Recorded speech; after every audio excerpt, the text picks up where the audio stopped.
안녕하십니까? 저는 말뭉치 언어학의 사회를 맡은 송상헌입니다.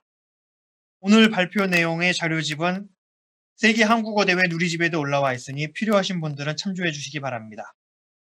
2020년 세계 한국어 대회 제1분과 집담회는 국립국어원 개원 30주년을 기념하여 기획된 행사이기도 합니다. 본 집담회에서는 말뭉치 구축 및 연구의 현황과 전망이라는 주제로 총 3분이 발표하신 후 3분의 지정 토론과 질의응답 시간을 갖도록 하겠습니다. 지금부터 2020 세계 한국어 대회의 본 발표를 시작할 수 있도록 하겠습니다. 먼저 피츠버그대 한나래 교수님께서 미국의 자연언어 처리 분야와 한국어 말뭉치 사업 평가와 전망이라는 주제로 발표를 해주시겠습니다.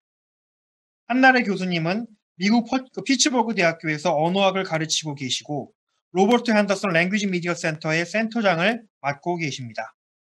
주 연구 분야는 컴퓨터 언어학과 말뭉치 언어학이시고 미국에서 한국의 말뭉치 연구가 어떠한 의미를 가지는지 차례로 설명해 주시리라 기대가 됩니다. 먼저 큰 박수로 한나래 교수님을 맞이해 주시기를 바랍니다. 큰 박수 부탁드립니다. 안녕하세요. 저는 미국 피츠버그 대학에 재직하고 있는 한나래입니다. 오늘 세계 한국어 대회 말뭉치 언어학 분과의 첫 발표를 맡았고요. 제 발표의 주제는 미국의 자연어 처리 분야와 한국어 말뭉치 사업 평가와 전망입니다. 먼저 미국의 한국어 말뭉치 사업의 간단한 역사에 대해서 소개를 드리고요. 몇 가지 자원을 좀 보여드린 다음에 자원 프로젝트들이 가지는 특성과 임팩트에 대해서 논의를 할 거고요.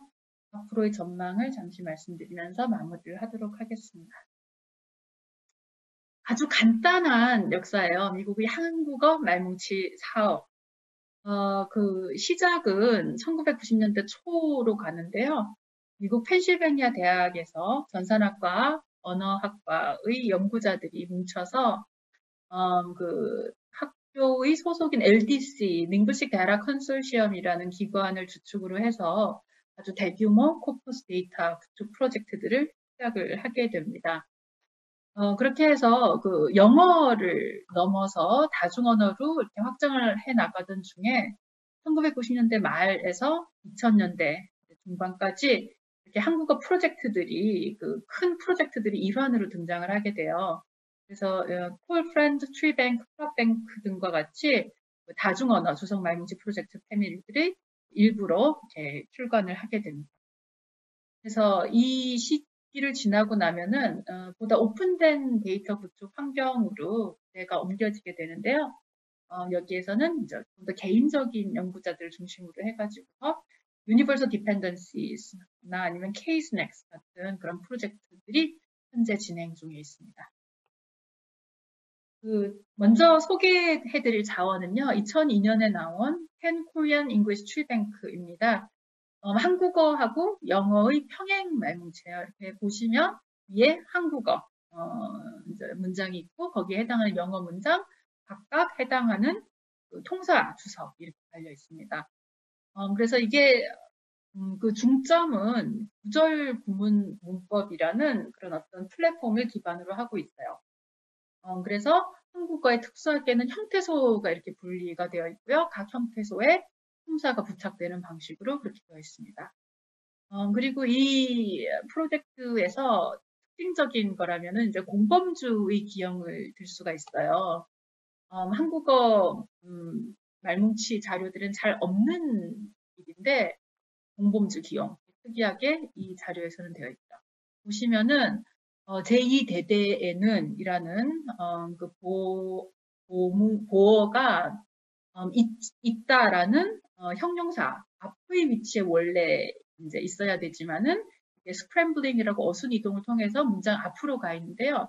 요 형용사 앞의 위치에다가 원래의 자리에 그 공범주 trace를 상정을 해서 복원을 시켜놓고 있는 거를 볼 수가 있습니다.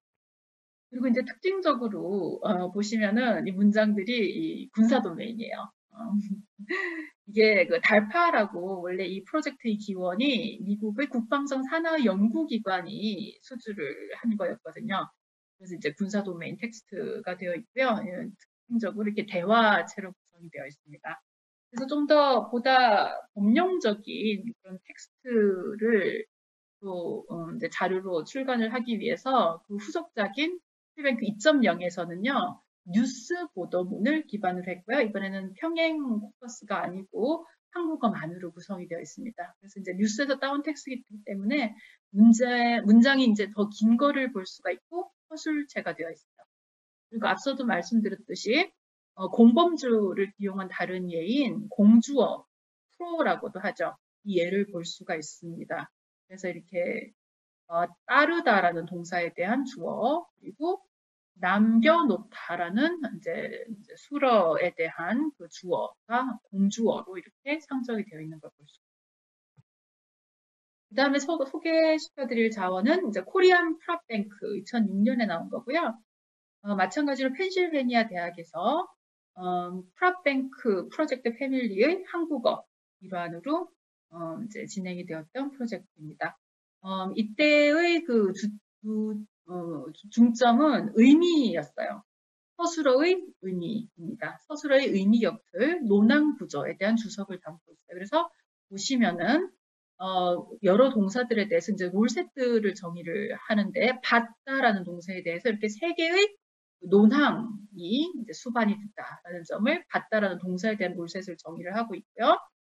그 다음에 실제로 이 문장에서 이런 받다라는 동사의 의미하고 논항 구조의 의미가 어떻게 실현되느냐를 주석 레이어로 표현하고 있는데 그게 여기 벌브 프레임입니다.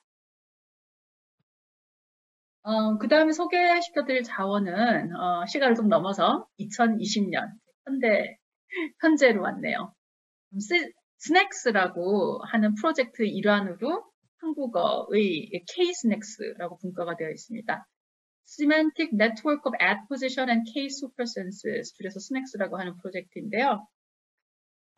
이 adposition이라고 하면 전치사하고 호치사를 아우르는 용어고요. 이 의미 분석에 중점을 두고 있습니다. 이 전치사하고 호치사들이 나타내는 의미 성분들을 50개의 언어 보편적인 개별 의미 표지, 슈퍼센스라고 부르는데요. 이것들로 표상을 하는 게 목표입니다. 그래서 이거 보시면은 이, 가, 를 등등의 한국어 조사에 대한 이런 주석을 달아놓고 있어요. 특징적으로는 컨스트루얼, 전용 해석이라고 불리우는 기재를 마련하고 있다는 겁니다. 그래서 여기를 보시면은 길이 공원을 걸었다. 공원에서가 아니라 에서 말고 을이라고 이제 이 격조사, 격조사 을을 쓰고 있죠. 그래서 이것 때문에 원래 장소역 표시를 했어야 했던 조사가 대상역, 임을 표시를 하고 있는 거죠. 그래서 원래 씬롤이라고 하는 장소역을 펑션롤, 이제 이제는 대상역으로 이제 바꿔서 전용 해석해서 표시를 하는 거를 캡처를 하고 있습니다. 그래서 이 프로젝트에서는 이 모든 언어들이 지금 함께 어린 왕자, 소설 어린 왕자를 주석 작업을 진행을 하고 있어요. 자, 이렇게 프로젝트들 몇 개를 살펴봤으니까 그 특성들과 임팩트에 대해서 논의를 해보도록 하겠습니다. 이 미국에서 이렇게 이제 진행이 되어 왔던 말뭉치 구축 산업이 가진 특성이 있어요. 그거는 이 말뭉치 구축 산업을 주도하는 주체가 어학학계가 아니라 그 통계적인 자연 언어 처리 기술 산업계라는 데 아주 큰 특징이 있어요. 왜냐하면은 이 90년대 초에 통계적인 자연 언어 처리 기술이 이렇게 태동을 하면서 이 기술을 위해서는 그 기계학습에 아주 대단히의 언어 주석 자료가 필요했기 때문이죠. 그런데 여기에는 이제 전적인 국가 기관의 예산 지원이 또 큰 몫을 했던 거죠. 그래서 National Science Foundation이나 DARPA, 앞에서 말씀드렸듯이 Defense Advanced Research Projects Agency, 이런 국가기관의 전폭적인 예산 지원이 큰 밑거름이 되었습니다. 그런데 이제 이런 상황에서 영어는 그렇다 치고 그렇다면 또 왜 한국어냐? 뭐 스페인어나 아니면 프랑스어 같은 뭐 쟁쟁한 유럽 언어들이 많이 있는데 한국어 같은 작은 언어들을 왜 이런 프로젝트들에서 지원을 했느냐라고 물으신다면 그 이유는 바로 한국어의 전략적 중요성에 있어요. 그래서 영어 다음으로 이런 프로젝트들에 선정된 대상 언어들이 중국어, 한국어, 아랍어 이런 전략적인 중요성이 높은 그런 언어들이었던 거죠. 그러니까 미국의 방위 산업에서 이런 언어 기술 개발에 대한 큰 수요가 있었기 때문에 그래서 한국어 같은 경우에도 앞에서 말씀드렸듯이 달파 같은 기관의 집중적인 지원을 받았었어요. 그래서 이런 그 자연언어 처리 업계 주도의 말뭉치 개발이라는 생태계는 현재도 계속 진행 중입니다. 그래서 이 말뭉치 자원의 주 고객은 미국적인 생태계에서는 결과적으로 이 자연언어 처리를 연구하는 전 산학의 연구자들, 연구기관들, 연구집단들, 그리고 거기에서 또 멀리 떨어지지 않은 기술 산업계가 돼요. 음성인식, 또 자연언어 처리, 인공지능 시스템 개발을 하는 그런 큰 테크놀로지 기업들, 크고 작은 테크놀로지 기업들, 이런 측들이 주로 말뭉치 자원의 주 고객이 되거든요. 그래서 여기서 빠진 이제 그 그룹들이 뭐냐 하면 결국 순수하게 어학을 연구하기 위해서 접근하는 그 연구자들, 어문학계의 연구자들은 이 말뭉치 자원의 주 고객이 아니게 되는 거죠. 그래서 이제 이런 분들께 이런 이제 말뭉치 자료가 쉽게 접근하기 힘든 그런 몇 가지 이유가 있어요. 먼저 코퍼스 분석 도구의 부재입니다. 앞에서도 말씀드렸듯이 그 트리뱅크하고 프롭뱅크들 이제 포맷 자체가 굉장히 특수하죠. 그래서 이런 말뭉치 자료들이 포맷들은 일반적인 콩코단서와 같은 용리의 색인기와 같은 도구로는 읽어드릴 수가 없어요. 이런 도구로는 역부족인 거죠. 그러면서도 이런 LDC 같은 기관에서는 이런 자료들을 만들어서 배포할 때 일반 어학 연구자들을 고려한 코퍼스 분석 도구를 같이 개발해서 배포하려는 노력은 하지를 않고 있는 거예요. 그래서 이제 프로그래밍 언어를 통하지를 않고는 자동화된 열람하고 처리를 할 수가 없기 때문에 일반적인 언어 연구자들에게는 진입장벽이 너무나 높게 되는 겁니다. 그리고 또 하나, 이 LDC에서 배포하는 자료들은요, 다 유료입니다. 그래서 이제 한국에서 일반적인 연구자들이 연구를 위해서 자료를 사 쓰기에는 부담감이 너무 큰 거죠.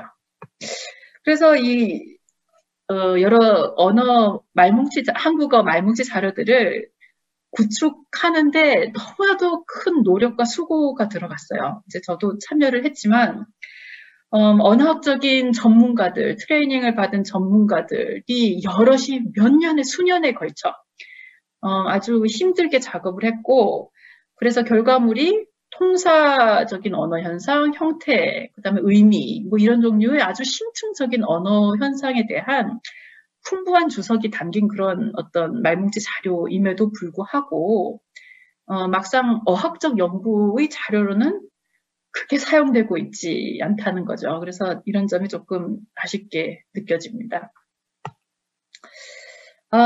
그런데 이제 이 사덕과의 연계가 또 장점으로 작용하는 것도 있어요. 이제 그 중에 하나가 그 말뭉치 생태계의 개방성입니다.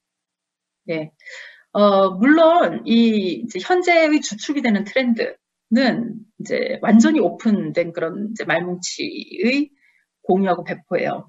GitHub이라고 들어보셨을 거예요. 이런 플랫폼 등을 통해서 많은 프로젝트들이 완전히 전적으로 무료로 오픈되어 있는 방식으로 언어 자원을 공유하고 배포를 하고 있습니다. 그래서 Universal Dependencies나 아니면은 Ksnect 같은 자료들 다 무료로 바로 받아서 쓰실 수가 있어요. 이제 그런데 LDC 같은 경우도 어떻게 보면은 개방적이지 않다고 할 수가 없어요. 왜냐하면은 이제 유료긴 하지만 그 자료를 구매하는 길은 누구에게나 투명하게 라이선싱이라는 절차를 거쳐서 열려 있는 거예요. 그리고 또 이제 이 LDC가 배포하는 자료들은 품질 검수가 엄격하기로 유명하고요. 또 이제 출판한 자료들에 관해서는 꾸준하게 유지 관리가 되기 때문에 언제나 누구나 이렇게 이제 자료들에 접근을 할 수가 있는 거죠. 이제 반면에 한국에서 출판이 되는 개발이 되는 한국어 말뭉치 자료들은 좀 개방성이 떨어지는 경우들이 많이 있어요. 어떤 경우에는 이제 처음에 개발 당시부터 이거 외부 공개 계획 없이 기관 내적으로만 공유를 이제 한다라고 해서 이렇게 만들어서 내적으로만 사용하는 경우도 있고요.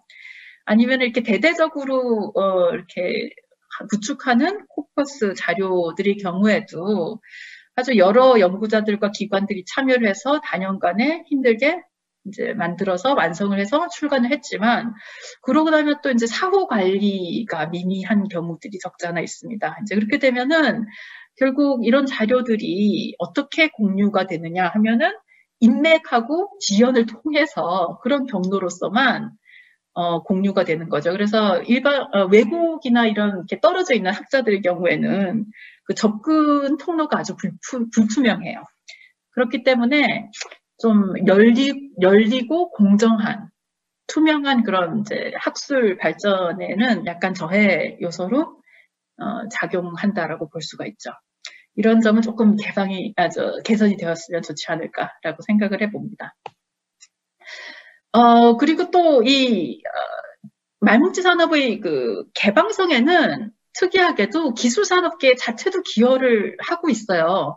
그래서 이제 거대 테크놀로지 기업들이 말뭉치 산업의 주요 수혜자고 고객이기도 하지만 또 역사를 통틀어서 크게 공여를 한 바도 있거든요. 그래서 거대 기업들이 데이터를 기증하는 케이스도 심심찮게 있습니다. 그래서 구글이 2006년에 웹 1T5g이라고 아주 큰 자료를 LDC를 통해서 통크게 출판한 경우도 있고요. 옐프 같은 회사들도 매년 오픈 데이터셋 대회를 이제 열고 있고, 트위터나 레딧 같은 소셜미디어 회사들도 API, 애플리케이션 프로그래밍 인터페이스를 통해서 일반 연구자들이 손쉽게 자료를 수집해서 연구에 쓸 수 있도록 하고 있어요. 그래서 이런 행보들이 인공지능, 자연언어 처리, 데이터 마이닝들 기술의 크게 발전의 토대가 되고 있는 거고, 연구지능 또 연구자 양성에 기여를 하고 있는 거죠.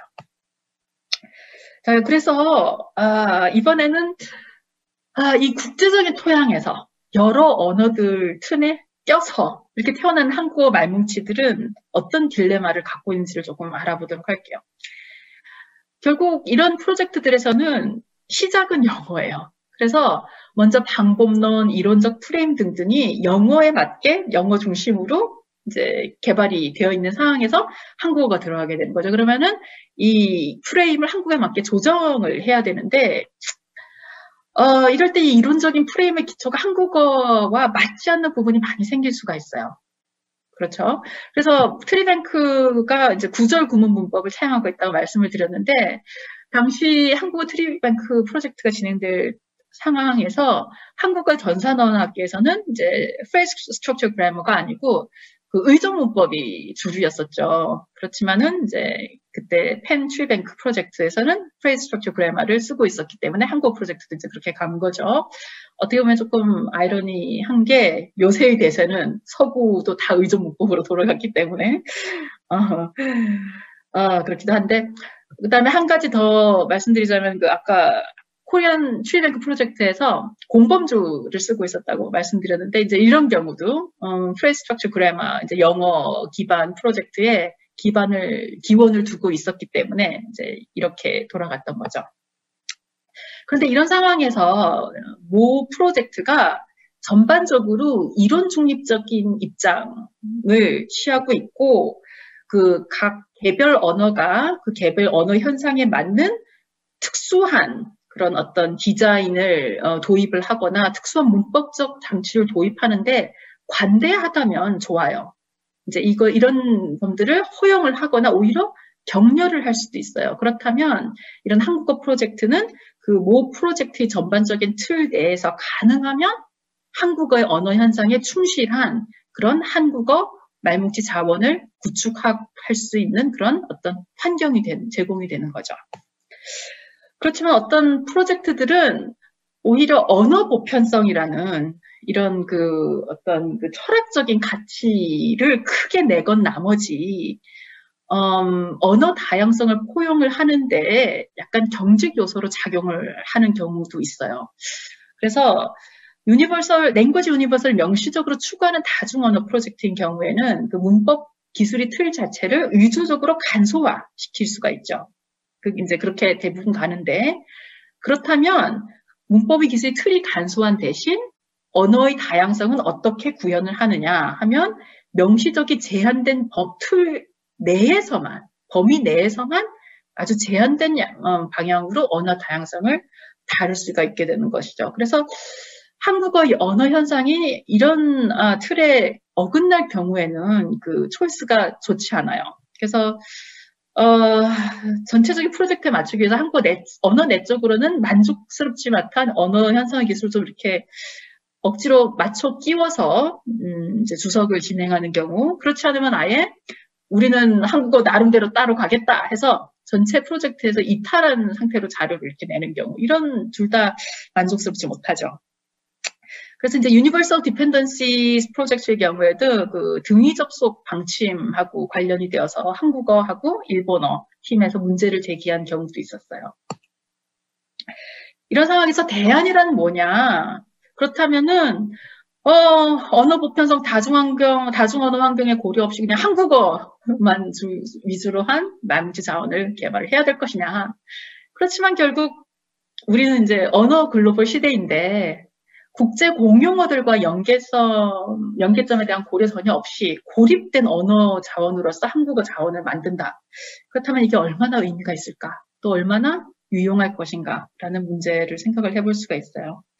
그래서 결국 이상적인 것은 이런 언어 보편성을 추구하는 프로젝트 일환으로 한국어가 이제 있다고 해도 한국어의 적극적인 참여로 인해서 그 모 프로젝트의 이론적인 틀을 정비를 해서 보다 언어 보편성에 근접할 수 있는 그런 어떤 기회로 작용한다면은 이게 가장 이상적인 그 형태가 되겠죠. 그 예로는 K-스낵스하고 스낵스의 관계를 들 수가 있겠어요.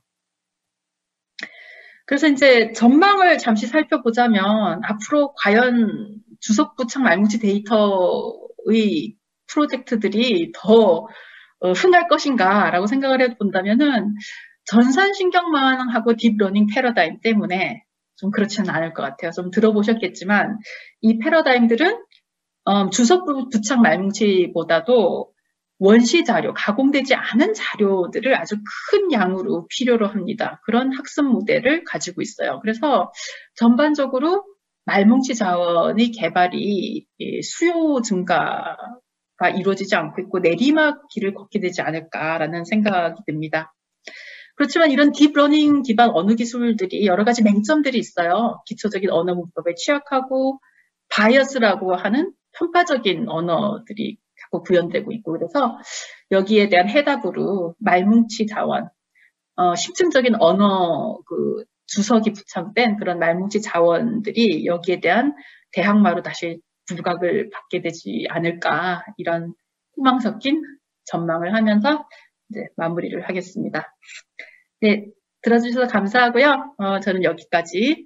그리고 나중에 토론 시간에 그때는 실시간으로 다시 찾아뵙도록 하겠습니다. 한나래 교수님께서는 미국에서의 한국어 자원 개발의 문제점과 연구 방향에 대해서 잘 제시해 주셨습니다. 한국어 언어 자원을 구축하는 데 있어서 영어를 비롯한 국제 공용어들과 연계성이 중요해질 것 같습니다. 발표를 해주신 한나래 교수님께 다시 한번 큰 박수를 부탁드립니다. 다음으로 연세대 김한샘 교수님께서 한국어 말뭉치의 유형과 확장에 대해 발표를 해주시겠습니다. 김한샘 교수님은 현재 연세대학교 언어정보연구원의 언어관측소장을 맡고 계시며 국어정보학을 주로 연구하고 계십니다. 큰 박수로 김한샘 교수님의 발표를 듣도록 하겠습니다.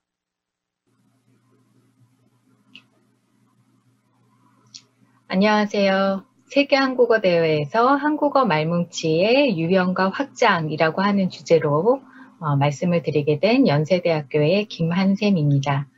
준비된 슬라이드를 공유해서 발표를 시작하도록 하겠습니다.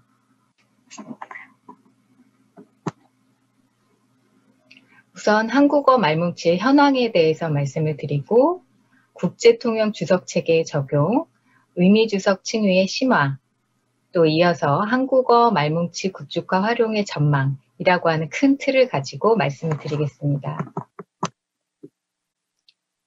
한국어 말뭉치의 현황에 대해서 말씀드리기 전에 우선 한국어 말뭉치의 역사를 간단하게 최초의 한국어 말뭉치가 무엇인가 정도 짚고 넘어갈 텐데요.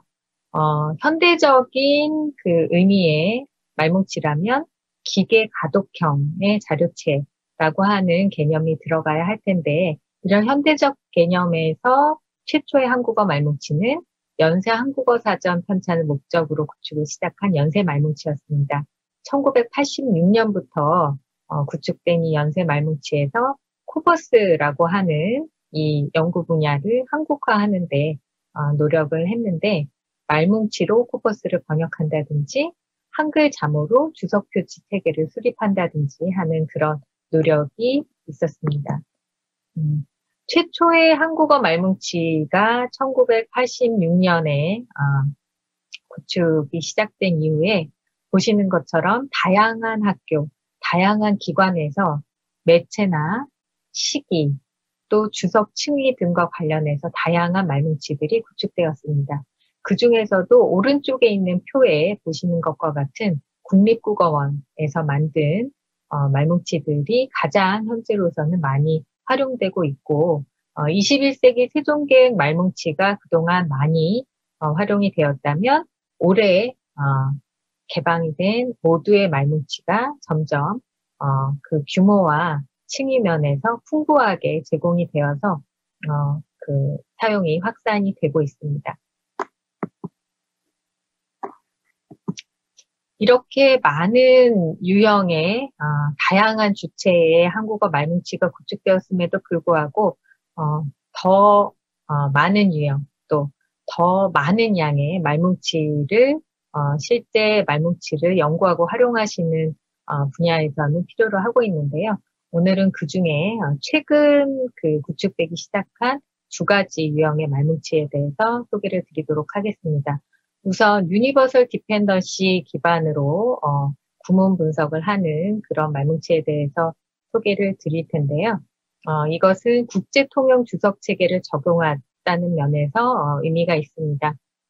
기존의 국제통용 체계를 적용한 한국어 자원에는 보시는 것처럼 어휘, 구문, 의미역 수준에서 다양한 말뭉치들이 있었는데 이런 말뭉치들은 이제 국제적으로 통용되는 체계를 활용해서 한국어 자원을 효율적으로 구축하려는 노력의 일환이라고 볼 수가 있겠습니다.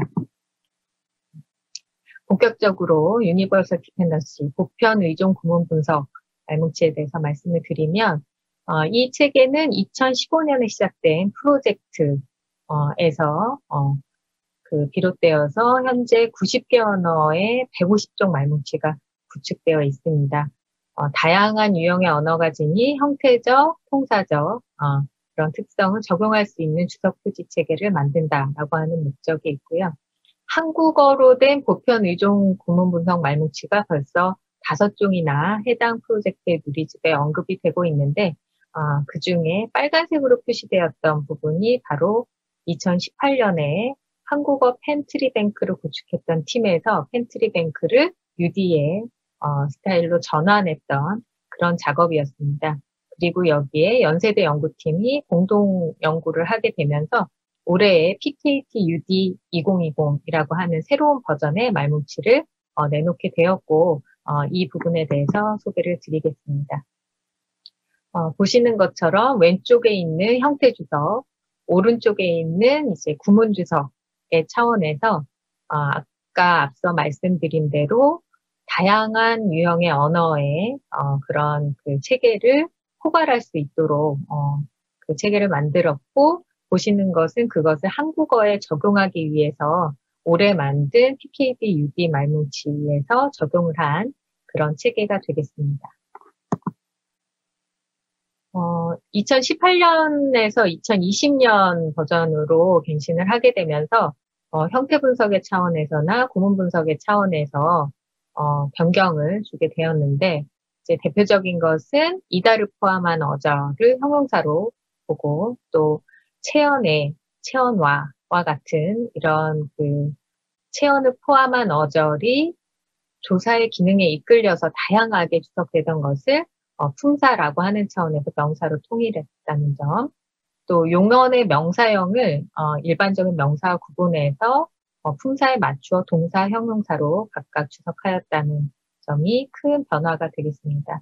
또 구문 분석의 차원에서는 간접 목적어라고 하는 현상이 한국어에서는 이제 조사의 쓰임과 1대1로 대응되지 않기 때문에 아예 삭제를 하였고, 또 절을 이끄는 용언을 포함한 어절을 각각 성격에 맞게 관형절과 부사절로 수정하였습니다. 또 체언과 분리된 조사나 그 파편화된 지정사, 용언 어감과 분리된 어미와 같은 이런 이제 분리된 그런 어절들이 분리되어 있을 때는 제대로 된 기능을 수행할 수 없기 때문에 이것을 모두 분할 어절로 수정하였습니다. 이런 변화를 이제 그 예를 들어서 조금 설명을 드리면, 위에 있는 것이 2018년 버전이고 아래에 있는 것이 20년 올해의 버전입니다. 그래서 위에 있는 빨간색으로 된 부분들이 아래에 있는 파란색처럼 전부 형태 단위에서는 기본적인 품사의 성격을 살리는 방향으로, 또 영어에 이끌려서 그런 그 주석이 되어 있었던 그런 부분들은 전부 한국어의 현상에 맞게, 또 한국어의 결합, 그런 그 경향에 맞게 다 수정을 하였습니다. 하나씩만 예를 들어보면, 언론들에라고 하는 어절이 에라고 하는 조사의 기능에만 이끌려서 부사로 되어 있었던 것을 명사로 바꾸었고, 1조 원이라고 하는 구가 컴파운드, 합성어로 이제 주석이 되어 있던 것을 이제 수식관계로 바꾸었습니다. 이런 그 변경을 통해서 보시는 표와 같이 형태 차원에서는 명사, 동사, 형용사가 많이 증가를 했고, 또 구문 분석의 차원에서는 관형절, 부사절을 비롯한 부분이 증가하거나 아예 없어지거나 한 것을 한눈에 보실 수가 있습니다. 이렇게 만든 말뭉치를 어떻게 활용하였느냐? 일단 1차적으로는 구문 분석에 활용을 해 보았는데요. 미주석 기준 점수로 봤을 때 0.6%, 주석 기준 점수로 보았을 때 3% 정도가 개선되었습니다. 트랜스포머 기반 바이어파인 의존 구문 분석 모델로 학습을 한 결과고, 자세히 뜯어보니까 삽격어나 관형절, 수관형어, 부사절의 오류가 크게 감소했다는 것을 알 수 있었습니다.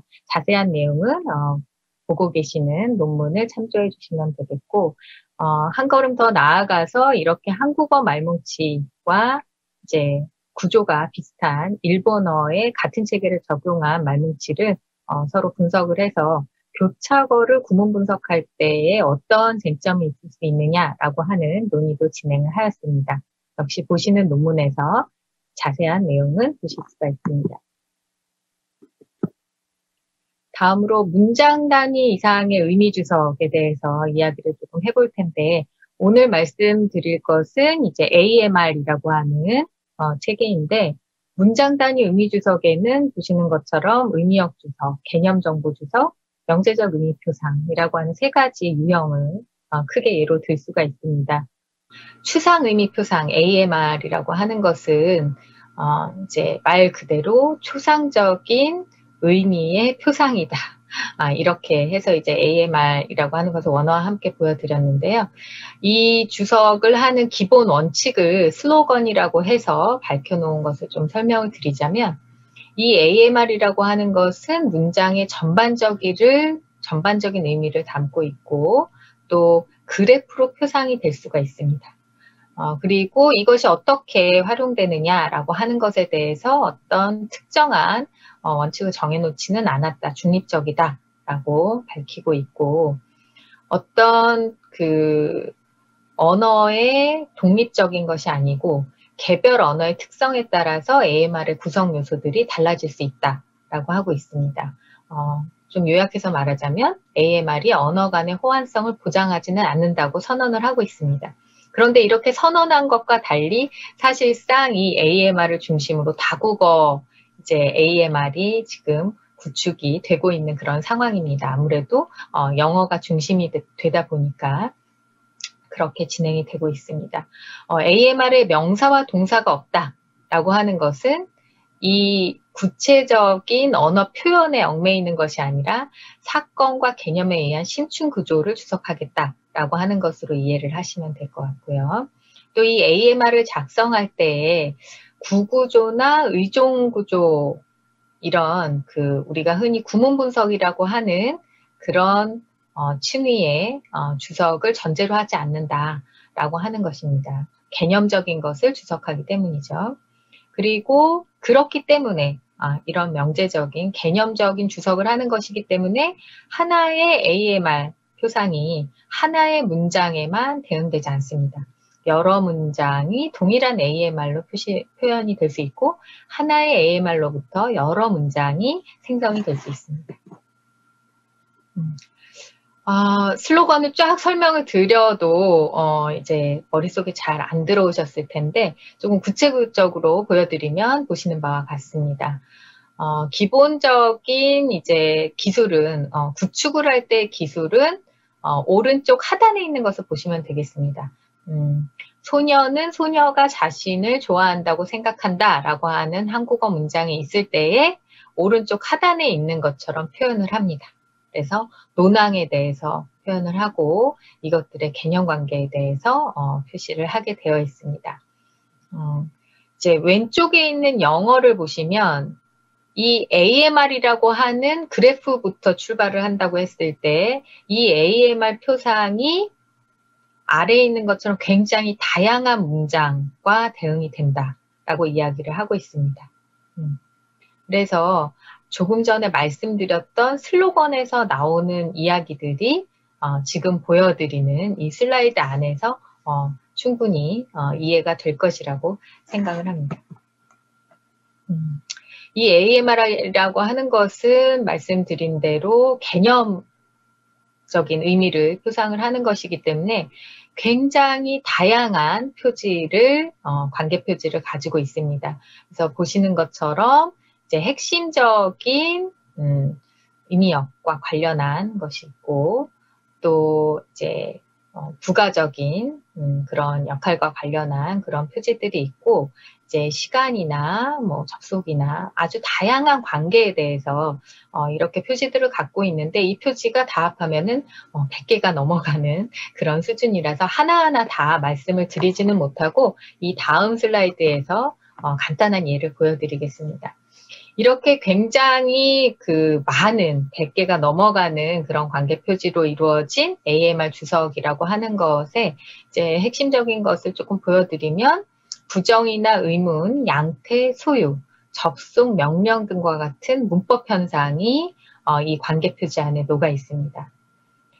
그리고 이런 문법 현상에 대해서 주석을 한다고 한다면 한국어 AMR을 이제 구축한다. 라고 했을 때 한국어의 특징적인 문법 현상을 어떻게 표상할 것인가 라고 하는 것에 대한 고민을 하지 않을 수 없겠죠. 그래서 한국어로 이 AMR 주석 체계를 현지화할 때 격중출 구문, 지정사 포함 문장과 대응되는 부정문, 인구어와 다른 양상을 보이는 형용사 범주, 서술성 명사와 동사 파생, 본용언과 보조용언 구성, 또 경동사 구조, 영어의 전치사 범주에 해당하는 일부 보조사나 의존명사 등, 또 한국어의 특징이라고 볼 수 있는 높임법, 이런 현상들에 대해서 한국어의 특성에 맞는 주석 지침을 개발했습니다.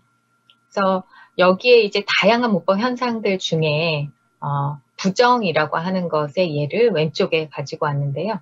예를 들어서 아이가 아파서 걷지를 못한다 라고 하는 이 못한다 라고 하는 것에서 우리가 획득할 수 있는 부정의 개념을 빨간색으로 표시한 놓은 것처럼 폴라리티 마이너스 라고 하는 것으로 주석을 합니다.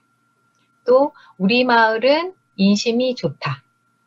이렇게 이제 소위 이중주어 구문이 있을 때에 그 중에서 하나의 주어는 도메인이라고 하는 주석을 활용해서 주어가 2개 이상일 때 그것을 변별해서 관계 주석을 하게 됩니다.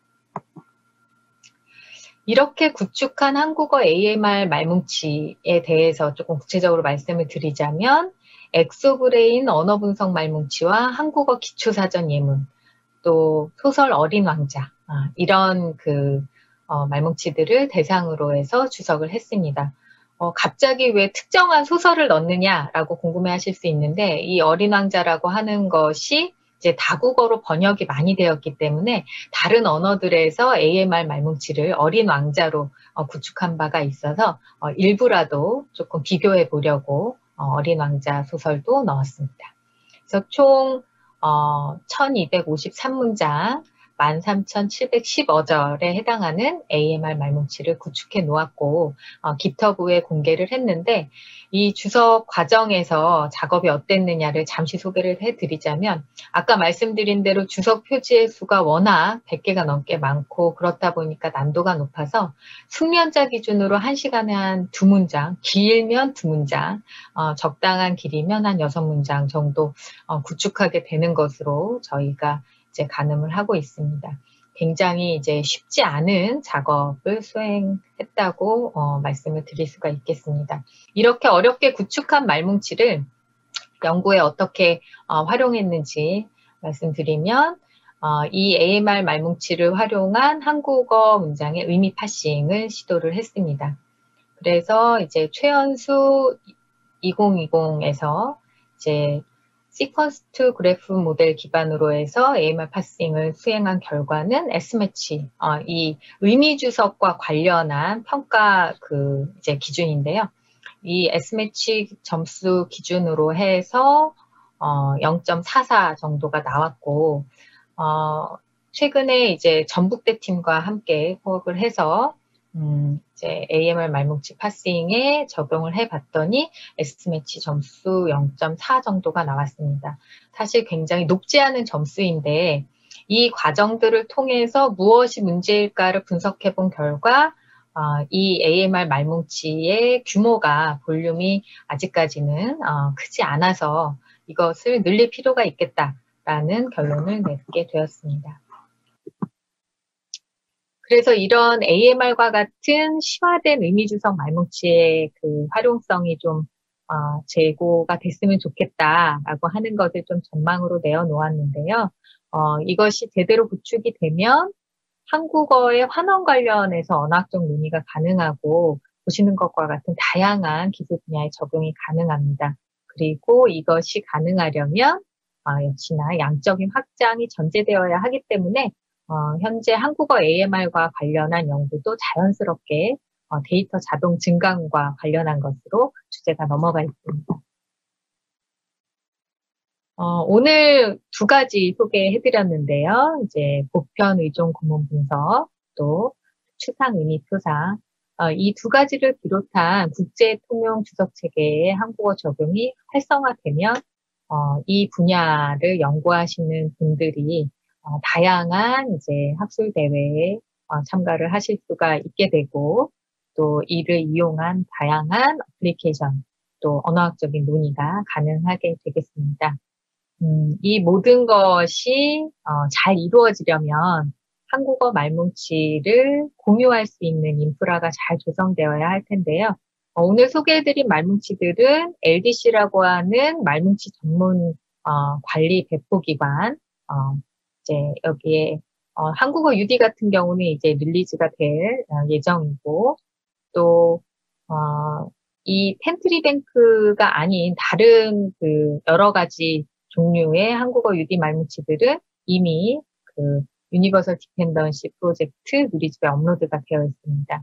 또 한국어 AMR은 아까 말씀드린 것처럼 GitHub을 통해서 공개를 해놨고, 이것뿐만 아니라 굉장히 다양한 경로가 있을 수 있는데 이것이 조금 더 앞으로 활성화가 돼서 구축한 그 주체뿐만 아니라 활용을 할 주체들이 자유롭게 쓸 수 있는 그런 분위기가 조성되어야 하겠습니다. 지금까지 그 한국어 말뭉치의 유형과 또 그 확장된 모습, 또 앞으로의 어떤 기대에 대해서 말씀을 드렸는데 지금까지 경청해 주셔서 감사합니다. 네, 김한샘 교수님의 발표를 잘 들었습니다. 말뭉치의 질과 동시에 양도 중요해지면서 말뭉치 구축과 활용이 더욱더 중요해질 것 같습니다. 말뭉치 완성도를 향상시키는데 지역과 학문의 영역을 넘나드는 공동연구가 앞으로 더욱 중요해질 것 같습니다. 발표를 해주신 김한샘 교수님께 큰 박수를 부탁드립니다. 다음으로 고려대학교의 최지용 교수님께서 말뭉치 활용 도구의 개발의 역사 및 현황과 언어학자 역할에 대해 발표해 주시겠습니다. 최지용 교수님은 언어의 전산적 구현과 언어학적 논의를 위한 언어자원의 활용에 대해 연구하시며 현재 고려대학교에서 명예교수로 재직 중이십니다. 큰 박수로 모시겠습니다. 안녕하십니까. 반갑습니다. 저는 고려대학교 최재용입니다. 저는 말뭉치 활용 도구에 관한 이야기를 합니다. 결론부터 말씀드리자면 언어학도들도 파이썬이나 R과 같은 스크립트식 프로그래밍 언어를 배우시라는 이야기가 되겠습니다. 화면 공유하겠습니다.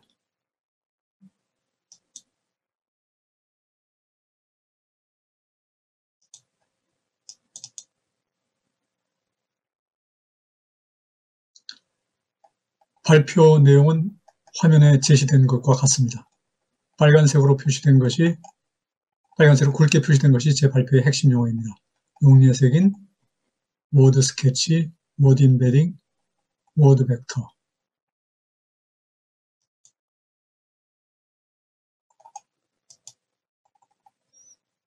말뭉치는 우선은 구축하는 게 문제겠지만 그에 못지않게 중요한 문제, 때로는 더 큰 문제는 이를 어떻게 활용할 수 있는가입니다.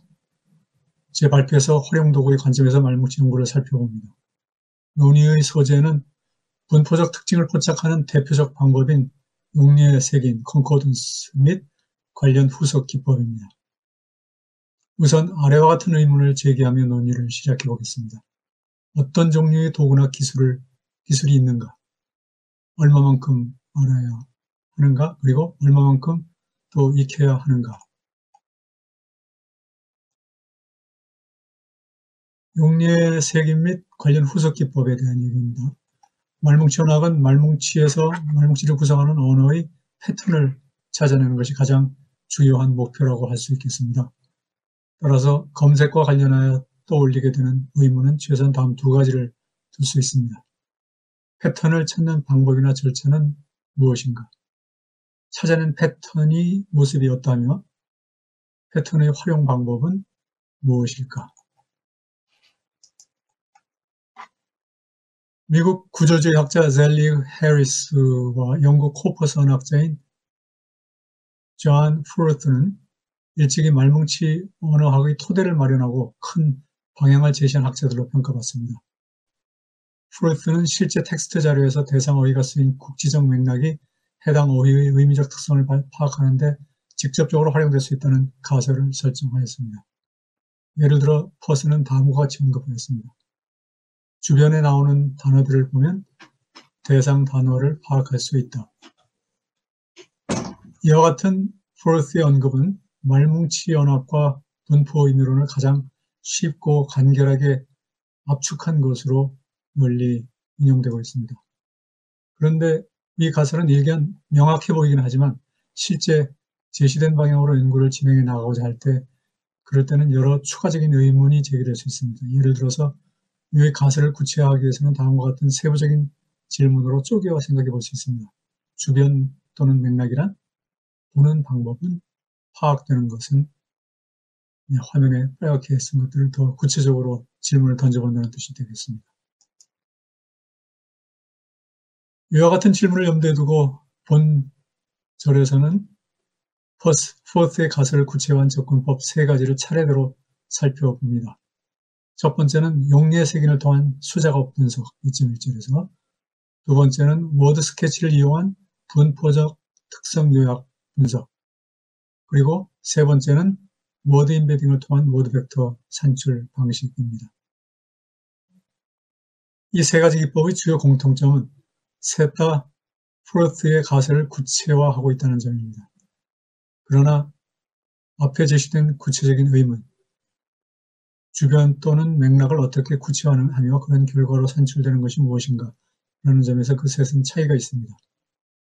그리고 이러한 차이의 주요 원인은 맥락 정보를 무엇을 위해 어떻게 정리하느냐와 사용되는 분석 기법과 도구나 기술의 차이라고 할 수 있겠습니다. 코퍼스적 접근의 중심이라고까지 언급되는 용례 색인 기법 및 용례 색인기는 초기부터 지금까지 말뭉치 이용 도구의 핵심 기능입니다. 화면에 나온 그림 1은 강아지를 검색어로 선택하여 그 결과를 quick, keyword in context, 맥락 표시 검색어 형식으로 제시한 용례 색인입니다. 현재의 시점에서 볼 때는 용례 색인 결과가 별로 특별해 보이지 않을 수 있을 겁니다.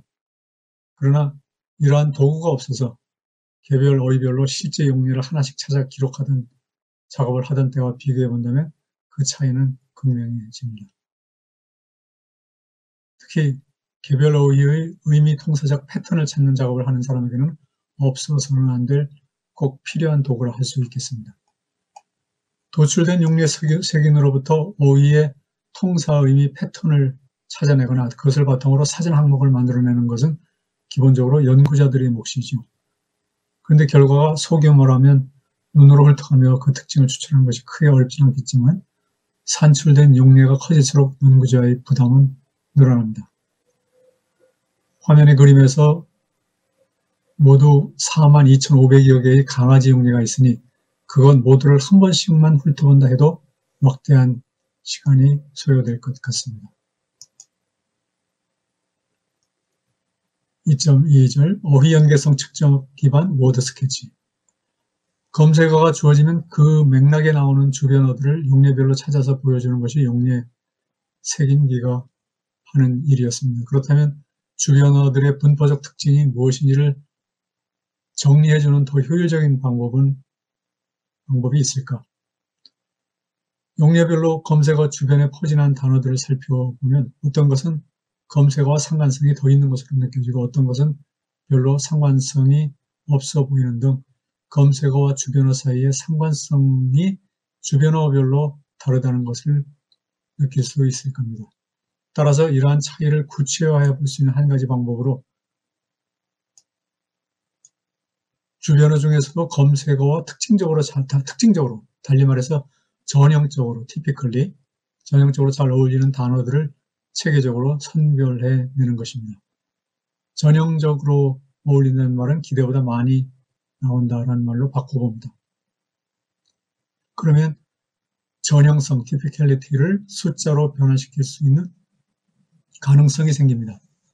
검색어 X 주변에 어떤 어휘 Y가 기대보다 자주 나타난다면 그러한 특징을 Y의 맥락 정보로 활용하는 것입니다. 이런 것 연어, 컬로케이션, 연어관계 발견에 활용되는 개념이기도 합니다. 다음 그림을 보겠습니다. 그림 3은 스케치 엔진에서 갈무리해온 검색어 강아지의 워드 스케치입니다. 이 그림은 주어진 검색어 강아지의 주변에 기대보다 자주 나오는 어휘들을 세분화된 맥락 특성별로 일목요연하게 정리해 주고 있습니다. 왼쪽 첫 번째 칸 굵게 표시된 것을 예로 들자면 그 칸의 제목이 verb left라 해서 맥락들을 우선 중심어와 주변어의 상대적인 선후행 관계로 표시를 한다는 뜻이죠. verb left라 해서 검색어 강아지가 해당 주변어의 왼쪽에 나오는 경우입니다. 그 칸의 목록에 나오는 주변어들을 살펴보면 짓부터 낑낑대다 할타까지 있죠. 강아지 오른쪽 맥락에서는 동사 짖다가 227회 발견이 됩니다. 그 빈도를 기준으로 강아지와 짖 사이의 연계 강도, 즉 둘 사이의 전형성, 티피컬리티를 로그 다이스 통계식을 이용해 계산해 보면 6.71이 됩니다.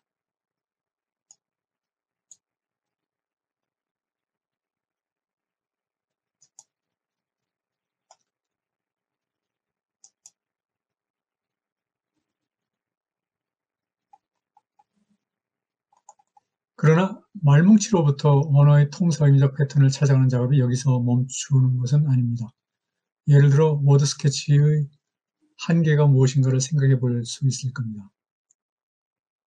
해줬으면 하지만 해주지 못하는 것. 지금까지 논의된 워드 스케치는 앞 슬라이드에서 논의된 워드 스케치는 다분히 검색어 중심의 접근법이라 할 수 있습니다. 검색어가 주어지면 해당 검색어의 워드 스케치를 보여주는 방식입니다. 따라서 다음과 같은 질문을 던져볼 수 있습니다. 특정 워드 스케치를 보고 해당 검색어가 무엇인지를 찾아낼 수 있는 것일까? 워드에서 워드 스케치로 가는 방향은 잘 정리를 해주는 것 같은데, 워드 스케치에서 워드로 가는 워드를 찾아내는 좀 쉬운 방법은 없을까?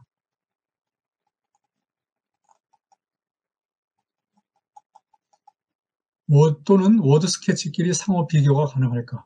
워드 스케치 A와 B 사이의 공통점을 자동으로 추출하여 제3의 워드 스케치를 도출한 뒤에 그의 가장 유사한 워드 스케치가 무엇이고 그에 상응하는 어휘가 무엇인지를 찾아낼 수는 없을까? 이러한 작업이 가능하려면 무엇보다도 워드 스케치가 담고 있는 정보를 다양한 방식으로 가공하고 계산하는 방법이 있어야 할 것입니다. 최근에 개발된 워드 벡터는 이러한 문제를 본격적으로 다루고 있습니다.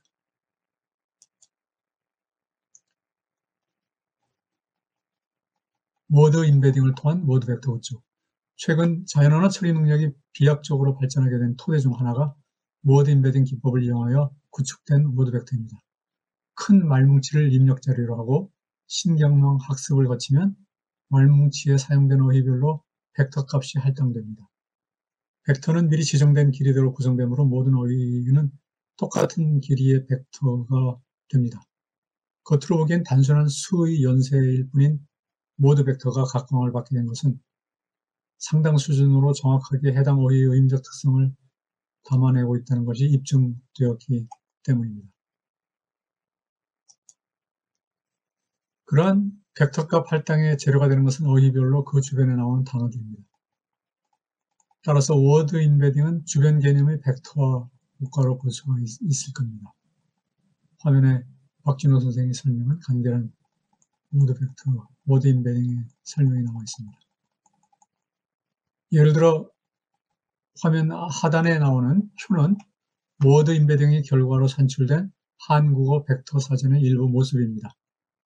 동일 벡터 공간 내의 워드 벡터들은 사전 지정된 동일한 길이, 예를 들어서 200개의 실수 벡터로 정의가 됩니다. 표 1은 선정 어휘별로 벡터의 앞부분만을 보인 것입니다. 앞부분 한 7, 8개를 보이고 있습니다. 맥락 또는 주변 개념을 벡터화한다는 점을 구체적으로 보이기 위해 워드 인베딩 절차를 좀 더 세밀하게 살펴봅니다. 신경망 학습 기법을 이용하여 말뭉치로부터 워드 벡터를 산출하는 도구로 최초에 공개된 것은 워드2벡이 있습니다. 그 도구에 사용된 알고리즘 중 스피크램은 화면과 같은 모습입니다. 화면 왼쪽에 나오는 것과 같습니다. 그림에서 보시다시피 대상 어휘 WT를 입력으로 취했을 때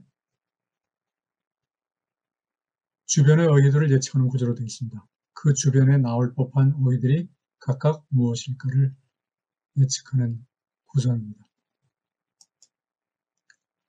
예측을 제대로 하는 장치를 구축하려면 말뭉치에서 추출된 자료를 입력으로 취해 수많은 미세 조정 과정을 거칩니다. 이른바 신경망 학습이라 불리는 이러한 예측 시스템의 학습이나 구축 과정의 출발은 말뭉치로부터 신경망 학습을 위한 훈련 샘플, 트레이닝 샘플 추출 작업입니다. 화면에 나오는 그림은 말뭉치에서 차례대로 입력 문장을 처리하여 신경망 학습을 위한 입력 자원을 만들어내는 절차를 보이고 있습니다. 그림을 보면 푸른색으로 표시된 중심호 주변에 나오는 어휘들을 하나씩 선정해서 중심호 주변어 입력상으로 변환시켜 나가는 과정이 도식화되어 있습니다. the의 오른쪽에 quick, the의 오른쪽에 brown. 그것을 여기 나온 것처럼 the의 오른쪽에 quick, the의 오른쪽에 brown.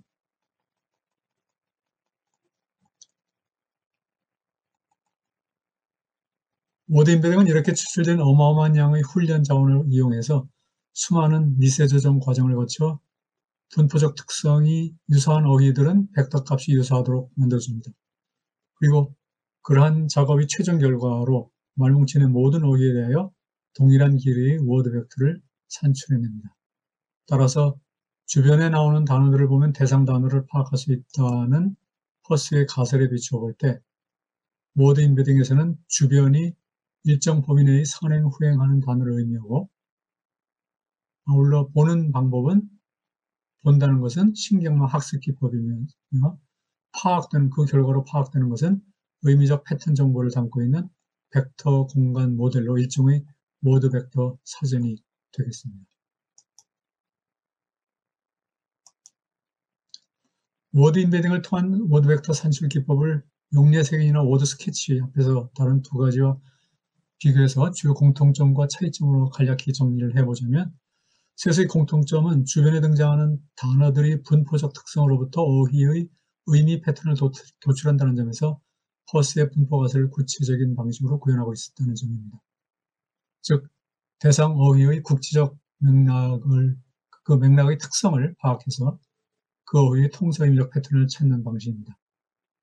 그리고 세 경우 모두 처음 도입되던 시점에서는 혁신적 또는 혁명적 기법으로 간주될 정도로 연구자들에게 큰 영향을 끼쳤습니다.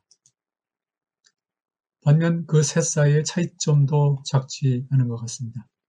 자료 가공의 차원에서는 용례 색인 워드 스케치, 워드 벡터 순으로 워드 벡터가 난이도 면에서도 가장 높고 추상성 면에서 가장 복잡한 과정을 거치며 그 자체만으로는 직관적인 이해가 불가능합니다.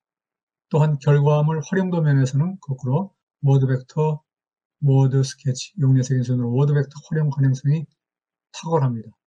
물론 목적에 따라 다를 수 있겠지만 일반적으로 그것의 그 활용 가능성은 이미 최근에 나오는 여러 가지 브루트나 또는 GPT-3 같은 걸로 입증이 됐다고 봅니다. 특히 워드 벡터 방식은 벡터를 다룰 수 있는 수많은 도구들을 활용할 수 있다는 점이 큰 강점입니다. 이는 의미를 동일 차원의 단일한 형식의 벡터로 전환하기 때문에 가능합니다. 즉 어휘별 통사 의미적인 패턴을 벡터로 수렴시킴으로써 다양한 방식의 의미 다루기가 가능해졌습니다. 워드 스케치도 큰 틀면에서는 단일한 형식으로 간주될 수 있으나 그 점은 용례색인도 마찬가지지만요. 검색 대상 어휘별로 주변어 목록이 달라지기 때문에 어휘 간 비교가 크게 제약을 받습니다. 3절 방법론상 요구되는 기법과 기술. 맥헤너리 하디 2018은 용례 색인기 개발의 역사를 1세대부터 4세대까지 나누고 있습니다. 1, 2세대는 아직 일반 연구자가 말뭉치 도구를 제대로 사용하기에 여의치 않았던 시절입니다.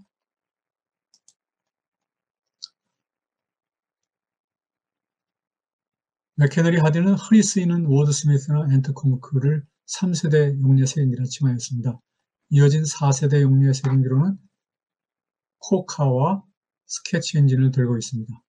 이들은 3세대 도구와는 달리 웹 기반 프로그램들입니다. 코카도 그렇고 스케치 엔진도 그렇고 다만 기능상으로는 3세대나 4세대 용례 색인기가 이전 세대가 보여준 기능에서 크게 달라지지 못하고 있다는 점을 한계로 지적합니다.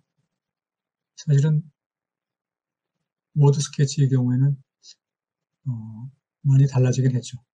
그렇지만 그런 한계를 앞에서 살펴봤었습니다.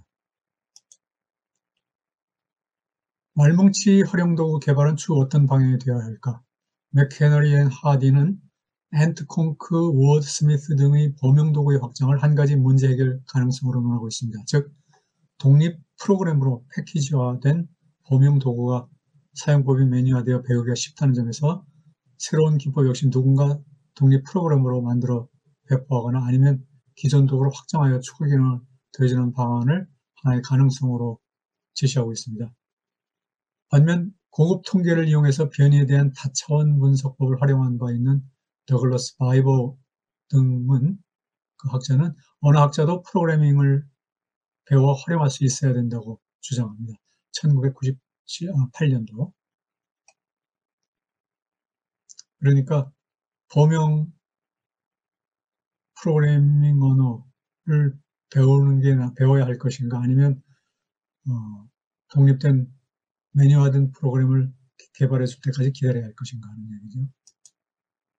이런 관점에서 앞절에서 논의된 기법들 세 가지를 사용하기에 현재 요구되는 기술을 생각해 보자면 우선 표에서 3B는 극히 제한된 기능 말고는 개인용 컴퓨터 차원에서 훨씬 상회하는 하드웨어를 필요하기 때문에 논의를 해야 될 것 같습니다. 항목 1부터 3A까지 본다면 용리의 색인이나 워드 스케치를 이용하기 위해서는 해당 도구별로 사용법을 익혀야 하고 워드 벡터 산출에는 프로그래밍 언어를 사용하도록 되어 있습니다. 이렇게 볼 때 실질적으로 4세대 색인기 이후의 전개 양상은 누군가가 제작해서 배포해야 할 독립 프로그램이나 또는 기존 독립 프로그램의 확장 쪽이라기보다는 바이버웨가 주장했듯이 프로그래밍 언어를 다룰 줄 알아야 하는 방향으로 나아가고 있습니다. 화면에 제시된 것이 파이썬 환경에서 전심을 이용하여 모드 임베딩을 위한 모델을 구성하는 스크립트입니다.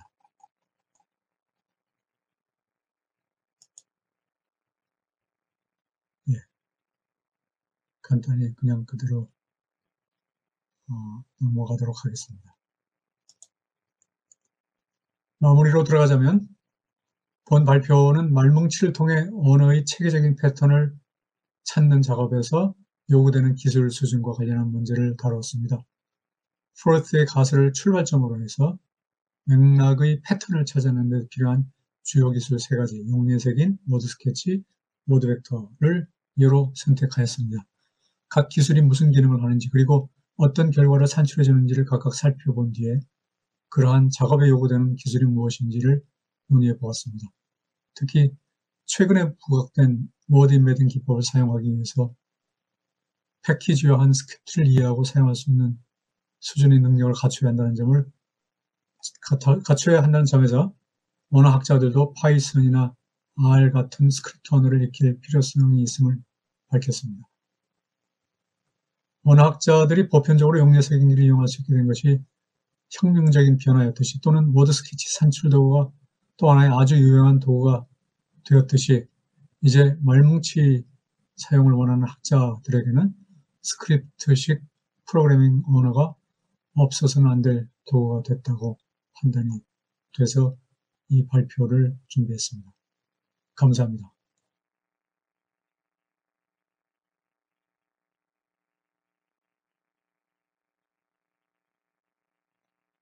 최재훈 교수님께서는 말뭉치 분석 도구와 기술이 말뭉치 언어학자들에게 또 나아가서 언어학자들에게 어떠한 도움이 되고 어떠한 문제를 제기하는지 논의해 주셨습니다.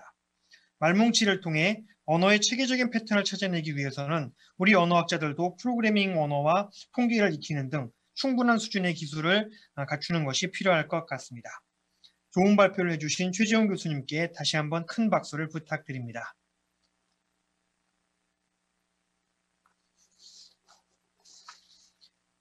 이제까지 세 분의 발표를 모두 잘 들었습니다.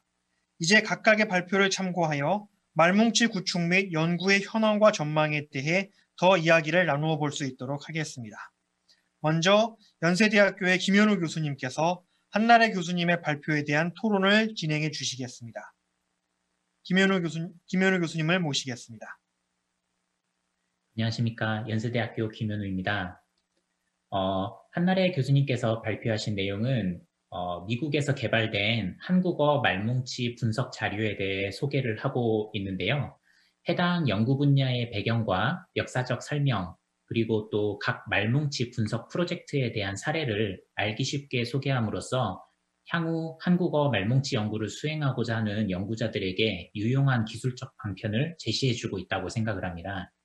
무엇보다도 그동안 말뭉치 연구에서는 상세하게 다루어지지 않았지만 최근 들어 각광을 받고 있는 자연 언어 처리를 기반으로 각종 말뭉치 분석 프로그램을 소개해 주신 것에 대해서 깊은 감사를 드립니다. 이번 토론을 통해 다양한 한국어 말뭉치 연구 사례들을 알 수 있게 되어서 무척 기쁜데요. 특히 용내 색인을 통해 개별 사례를 낱낱이 분석하는 전통적인 말뭉치 분석 방식에서 탈피해서 자연 언어 처리 기법을 활용하여 더욱 효과적으로, 효율적으로 언어적 특징을 분석하는 방식에 대해 많은 언어학자들이 공감하고 활용할 필요가 있음을 느끼는 바입니다. 한나래 교수님의 발표 내용이 한국어 말뭉치 언어학 연구에 큰 반향이 되기를 바라는 마음으로 몇 가지 질문을 준비하였습니다. 먼저 영어와 한국어를 병행하여 말뭉치로 개발한 Pan Korean Tree Bank 프로젝트에 대해 읽으면서 발표문을 들으면서 한국어에만 존재하는 그런 조사와 같은 현상까지도 하고자 하는 노력이 참 인상적이었는데요. 이러한 분석 기법은 말뭉치를 활용한 습득 연구 및 일반적인 한국어 교육 연구에도 유용하게 사용될 수 있을 것 같다는 생각이 들었습니다. 더불어 한 가지 궁금한 점이 있는데요. 한국어의 프로에 대해서 말씀을 해주셨는데 한국어의 프로는 쓰이는 맥락과 기능이 다양해서 능숙도가 높은 한국어 학습자들도 쉽게 습득을 하기 어려운 요소로 잘 알려져 있는데요. 자연 언어 처리에서 이러한 프로의 분석을 어떻게 성공적으로 구현할 수 있었는지 좀 더 자세한 설명을 부탁드립니다. 또한 Korean Tree Bank 프로그램과 그 이후 출시된 Korean Pan Tree Bank Annotations 2.0이 유료로 배포되고 있다고 말씀을 해주셨는데요. 이 자료들에 대해 접근하는 방법에 대해서도 간단히 소개를 해주시면 감사하겠습니다. 현재 일반 연구자들도 어떤 비용을 지불하고 해당 말뭉치를 사용할 수 있는지, 그리고 또 그 비용은 어느 정도인지, 또한 어떤 경로를 통해 해당 자료를 구입할 수 있는지 간단히 소개를 해주시면 해당 말뭉치를 참고하여 연구를 진행하고자 하는 연구자들에게 큰 도움이 될 것입니다. 두 번째로 형사적 구조뿐만 아니라 의미적인 요소까지 고려하여 구축된 코리안 프랍뱅크가 매우 흥미로웠습니다. 이 프로그램에 대해 궁금한 점이 한국어의 경우 영어와는 달리 일부 논란이 생략되거나 문장 내 순서가 바뀌는 등의 현상을 볼 수가 있는데요. 코리안 프랍뱅크의 경우에는 그러한 변인들을 어떻게 고려해서 각 논항의 의미역을 결정할 수 있는지가 궁금합니다. 예를 들어서 한국어 문장에서 그 책을 지난번에 여러 사람들에게 보여줬어요 라는 문장의 경우 대상역, theme에 해당하는 그 책이 문장 제일 앞에 등장하고 또 행위 주역, 에이전트에 해당하는 내가 라는 부분이 생략되어 있는데요. 이러한 비전형적이지만 한국어에서는 자주 등장하는 그런 구문에 대해서 이 프랍뱅크는 어떻게 각각의 의미역을 결정하는지 궁금합니다. 영어에 비해 어순이 자유롭고 생략 어구가 많이 등장하는 그런 한국어에서 각 의미역을 성공적으로 파악할 수 있는 그런 프로그램이 범용화된다면 장차 한국어 말뭉치 연구를 활용하고자 하는 연구자들에게 매우 큰 도움이 될 것으로 생각합니다. 마지막으로 말씀해 주신 대로 이 트리뱅크나 프랍뱅크와 같은 프로그램이 매우 유용하게 보이긴 하지만 자연 언어 처리나 프로그래밍에 익숙하지 않은 일반 언어학자들이 접근하기에는 어려움이 많아 보이는데요. 이에 대해 이제 향후 트리뱅크나 프랍뱅크에 적용된 한국어 분석 기법을 활용하여 기존에 구축된 한국어 말뭉치 자료를 처리하고 분석하는 그런 기술적인 가능성이 얼마나 존재하는지 궁금합니다.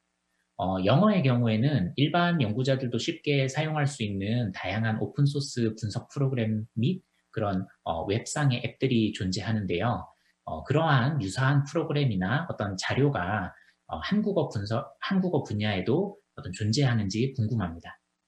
그리고 이 자연 언어 처리 기반의 한국어 말뭉치 프로그램이 어떤 웹상의 오픈소스나 어플리케이션으로 개발되어 배포가 될 수 있다면 한국어 말뭉치 연구 분야는 물론이고 한국어 습득이나 교육 그리고 다양한 분야의 후속 연구에도 큰 도움이 될 것이라고 생각합니다. 따라서 이러한 프로젝트가 현재 진행되고 있는지 혹은 발표에 소개된 기술이 앞으로 국내 말뭉치 구축에 직접적으로 활용될 수 있을지 교수님의 견해가 궁금합니다. 다시 한번 귀한 발표에 대해서 한나래 교수님께 감사드리며 이상으로 제 토론을 마치고자 합니다. 감사합니다.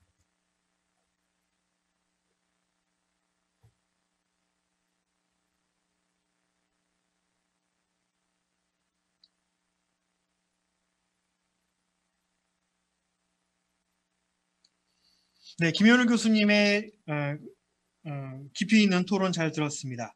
김현우 교수님의 질의와 내용에 대해서 한나래 교수님의 답변을 듣는 시간을 갖도록 해보겠습니다. 한나래 교수님 모시겠습니다. 예, 안녕하세요. 예, 토론하고 질문 감사드리고요. 제가 답변을 해보도록 하겠습니다. 먼저 한국어 코퍼스 말뭉치 자료들을 어떻게 액세스할 수 있는지를 잠시 보여드릴게요. 이게 스크린 쉐어 해도 괜찮은 거죠? 안 되네요. 쉐어가 안 되기 때문에 그냥 구두로 말씀을 드릴게요. 이 한국어 자료들, 제가 소개해드린 자료들은 다 Linguistic Data Consortium, LDC라는 기관에서 다 출판이 되어 있고요. ldc.upenn.edu라고 이렇게 쳐서 들어가시면 캐탈로그가 나와요. 여기서 한국어를 서치를 하시면 쫙 나옵니다. 이 자료들을 보시면은 fee라고 돼 있어서 이제 그걸 클릭을 하시면은 가격이랑 라이센싱 비율 이런 게 나오는데요. 대개 이제 LDC에서 출판되는 자료들은, 이제 연도별로 구독하는 시스템이에요. 그래서 1년에 어떤 정도의 fee를 내면은 그 연도에 출판된 리소스를 다 받아볼 수 있는 그런 시스템이에요. 그래서 2006년 분을 구입을 하시면은 2006년도에 출판된 많은 자료들을 다 받을 수가 있는데요. 이게 라이센싱 딜이 개인 딜이라기보다는 연구기관 단위로 들어갑니다. 그래서 소속 학교나 아니면은 연구하시는 프로젝트, 그랜트가 있는 그런 프로젝트 내에서 구입을 하시면은 학교에 계시는 모든 분들, 그 다음에 프로젝트 내의 모든 분들이 다 공유를 할 수 있게 돼 있고요. 이제 아니면은 개별적으로 리소스마다 구입을 하실 것 같으면은 이 펜 코리안 트리뱅크 2.0 같은 경우에는 제가 딱 보니까 500불 돼 있네요. 다른 리소스들도 되게 그 정도입니다. 500불, 1000불 왔다 갔다 하고요. 그렇게 구입을 해서 쓰시면 되는 거예요. 예. 그러고 프롭뱅크하고 트리뱅크에서의 프로 같은 것들이 구현을 어떻게 하는가에 대해서 질문해 주셨는데 프로 힘들죠. 왜냐하면은 이 자원들, 말뭉치 자원들에서는 우리 언어학 전공하신 분들이 다 이제 매뉴얼로 주석을 달아서 프로가 있는 위치를 다 표시를 해놨으니까 이 자료들에서는 그냥 프로 있는 자리를 찾아 들어가면 되지만은 이렇게 프로를 미리 이제 밝혀놓지 않은 그런 자료에서는 어떻게 얘네들을 찾아가지고 복구를 할 것인가? 역시 힘들겠죠. 그래서 이렇게 머신 러닝 같은 걸 통해서 프롭뱅크라든지 트리뱅크 같은 자료들을 가지고 이제 학습을 해서 나온 그런 어떤 NLP 시스템들은 그 프로를 찾아낼 수 있는 그런 어떤 능력을 갖고 있겠죠. 그래서 semantic role labeling을 위주로 하는 그런 NLP 시스템 하고요. 그다음에 이제 통사적인 팔심같이 같이 하는 그런 시스템이 있으면은 함께 해서 프로를 복구를 하고 이제 복구만 해서 되는 게 아니라 이제 프로가 생기면은 이게 이제 공주어가 있다, 공목적어가 있다. 그러면은 그거를 밝히기만 해서 끝나는 게 아니라 이 주어가 뭔가, 이 목적어가 뭔데 이게 생략되는가 이제 여기까지 알아야 되는 거잖아요. 이제 그런 식으로 또 의미 분석까지 다 해야 되는 거기 때문에 NLP 시스템으로서도 처리가 이제 쉽지 않은 거고요.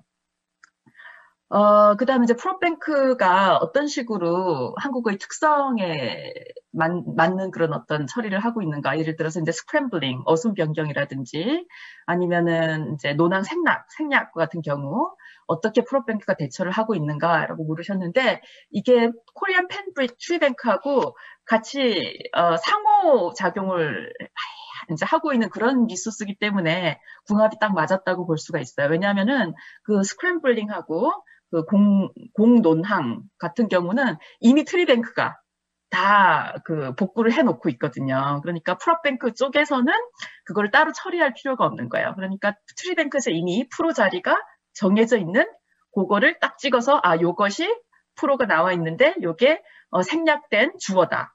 그렇죠.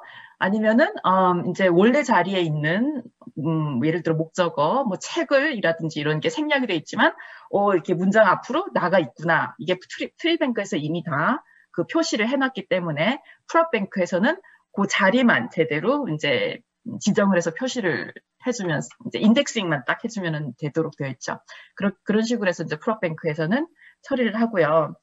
그 다음에 이런 코리안 트리뱅크나 아니면은 프롭뱅크 같은 이런 자원들이 일반 언어학자들한테는 어떻게 접근을 해야 될 것인가.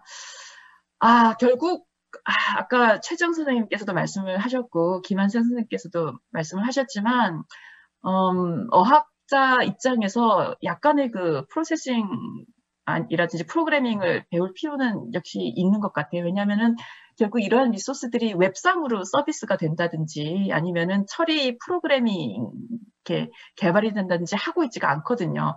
제가 알고 있는 프로젝트도 없거니와 저 같은 경우에도 개인적으로 뭐 프롤이나 아니면은 파이썬 같은 그런 라이브러리를 개발을 해가지고 개인적으로 쓰고 있고 한데 그래서 추천을 드리자면은 파이썬 같은 프로그래밍 언어 배우기 쉽고 이제 유저층도 넓죠.를 이제 배우시는 게 좋을 것 같고 아니면은 또 그 regular expression이라고 정규 표현식이라고 하는 그 패턴을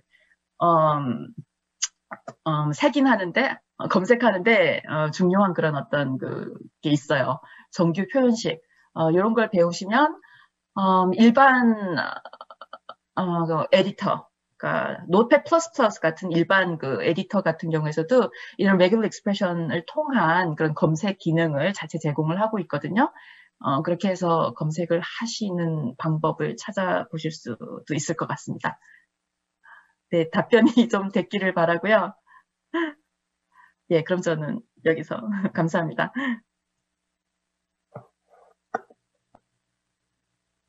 네, 두 분의 깊이 있는 토론과 답변 감사드립니다. 오늘 집담에 참여해 주신 김현우 교수님께도 다시 한번 감사의 말씀드리겠습니다. 네, 다음으로는 서울시립대 이승현 교수님께서 김한샘 교수님의 발표에 대한 토론을 이어가시겠습니다. 김한샘 교수님의 발표에 대한 이승현 교수님의 토론 경청하도록 하겠습니다. 안녕하십니까. 김한샘 교수님 발표의 토론을 맡은 서울시립대학교 이승현입니다. 교수님의 유익한 발표 잘 들었습니다. 그러면 지금부터 제가 준비한 토론을 시작하도록 하겠습니다. 이 연구에서는 한국어 자원을 대상으로 한 다양한 차원의 주석이 필요함을 강조하고 그 중에서도 구문 주석과 의미 주석에 관한 현황과 사례를 두루 소개해 주셨는데요. 저 역시 말뭉치를 활용한 연구를 수행하고는 있지만 그 구축 과정이나 말뭉치의 유형에 대해서는 잘 알지 못하였는데 이 기회에 새로운 변화 동향을 접할 수 있게 되어 매우 감사하게 생각합니다. 말뭉치는 전통적으로 언어학, 언어교육, 통번역 분야 등에서 언어 현상의 발견, 이론 검증, 빈도 활용 등 학문적, 실용적 목적으로 두루 활용되어 왔습니다. 최근에 국어학과 한국어 교육학 분야의 연구에서 말뭉치 활용 연구는 거의 보편적 방법론이 되었다고 해도 과언이 아닐 정도입니다. 더 나아가 최근에 발표된 국내 연구들 가운데 말뭉치, 코퍼스를 키워드로 해서 검색되는 연구들에 문학 전공, 그 다음에 문화 전공, 평가 등 인접 학문 분야의 연구뿐 아니라 기계학습, 챗봇 개발, 음성인식, 영상 편집까지 정보통신 분야의 연구들도 다수 포함되어 있다는 점을 고려할 때 말뭉치 연구는 가히 한계가 없어 보인다라고 보입니다. 그리고 이러한 현상은 그만큼 다변화된 목적에 맞는 주석 체계와 주석 방식이 요구된다는 것을 방증하는 것이기도 합니다. 따라서 오늘 발표해 주신 김한샘 교수님의 연구가 그만큼 이제 저희에게 도움이 되는 바가 있는데요. 한국어 말뭉치의 유형을 소개하고 그 확장과 심화에 대해서 논의해 주신 교수님의 발표문을 읽으면서 궁금했던 부분에 대해 질문을 드리는 것으로 토론을 가름하고자 합니다. 우선 첫 번째 부분인데요. 국제통용체계와 기존의 국내 말뭉치 주석 체계가 어떻게 차별화가 되는가에 대한 질문입니다. 이 연구에서 한국어 연구를 더 활성화시키고 다른 언어와 비교해서 그 내용을 객관화하기 위해서는 국제통용체계를 적용한 한국어 말뭉치가 필수적으로 구축되어야 한다는 것을 새롭게 인식하게 되었습니다. 한국어가 지닌 언어학적 특수성과 보편성을 밝히는 것뿐 아니라 더 넓은 관점에서 언어 보편성을 규명하기 위한 자원으로 한국어를 활용해야 한다는 관점에서도 국제통용체계를 적용하는 것이 필요하다는 선생님 말씀에 크게 공감하는 바입니다. 연구에서 말씀하신 대로 한국어 말뭉치 구축의 주체가 국내에 있는 경우 그리고 국외에 있는 경우 서로 간에 상이한 문제점을 가질 수밖에 없다고 보이는데요. 이 부분을 다시 한번 살피면 국제통용체계를 개발한 당사자가 아니기 때문에 이 체계 자체나 혹은 그 변천 과정에 대해서 이해도가 낮을 수밖에 없겠죠. 그 결과 개발된 한국어 말뭉치가 국제적으로 공유되지는 못하는 문제가 있습니다. 반면에 국제통용체계를 개발한 국외의 대학이나 여기 한나래 교수님도 계시지만 그 기관은 그 작업에 참여한 한국 학자가 많지 않기 때문에 이 한국어 자체에 대한 이해도나 혹은 그 기존에 적용되어 있는 틀을 한국어에 적용하는 과정에서 많은 그 문제점들을 갖고 있다고 아까 들었는데요. 그러다 보니 국내 연구자들이 한국어 말뭉치를 구축해 놓은 것만큼 결과물의 정교성이 좀 높지 않다는 그런 문제가 있다고 하셨습니다.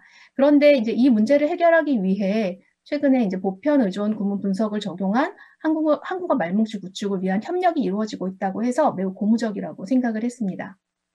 그런데 이제 제 질문은 기존의 분석 체계를 새로운 체계로 변환할 수 있는 것인가? 혹은 변환을 한다면, 아니면 두 체계가 공존한다면 동일한 언어학적 현상에 대한 기술이 달라질 수밖에 없을 텐데요. 이것은 그 김한샘 교수님 발표문에 표 5번과 표 6번에서도 계량적 차이로 드러납니다. 혹시 이 과정에서 새로운 문제가 발생하지는 않는지, 그리고 두 개의 체계가 공존하는 과정에서 그 김한샘 교수님이 예상하는 또 다른 문제점들은 없는지에 대해서 교수님 말씀을 좀 들어보고 싶고요. 발표자께서는 한국어와 다른 언어와의 비교가 용이하다는 것 외에 보편의존 구문 분석 혹은 여타 국제통용 체계가 적용된 한국어 말뭉치가 한국어 연구에 갖는 또 다른 장점이 무엇이라고 생각하시는지 견해를 좀 듣고 싶습니다.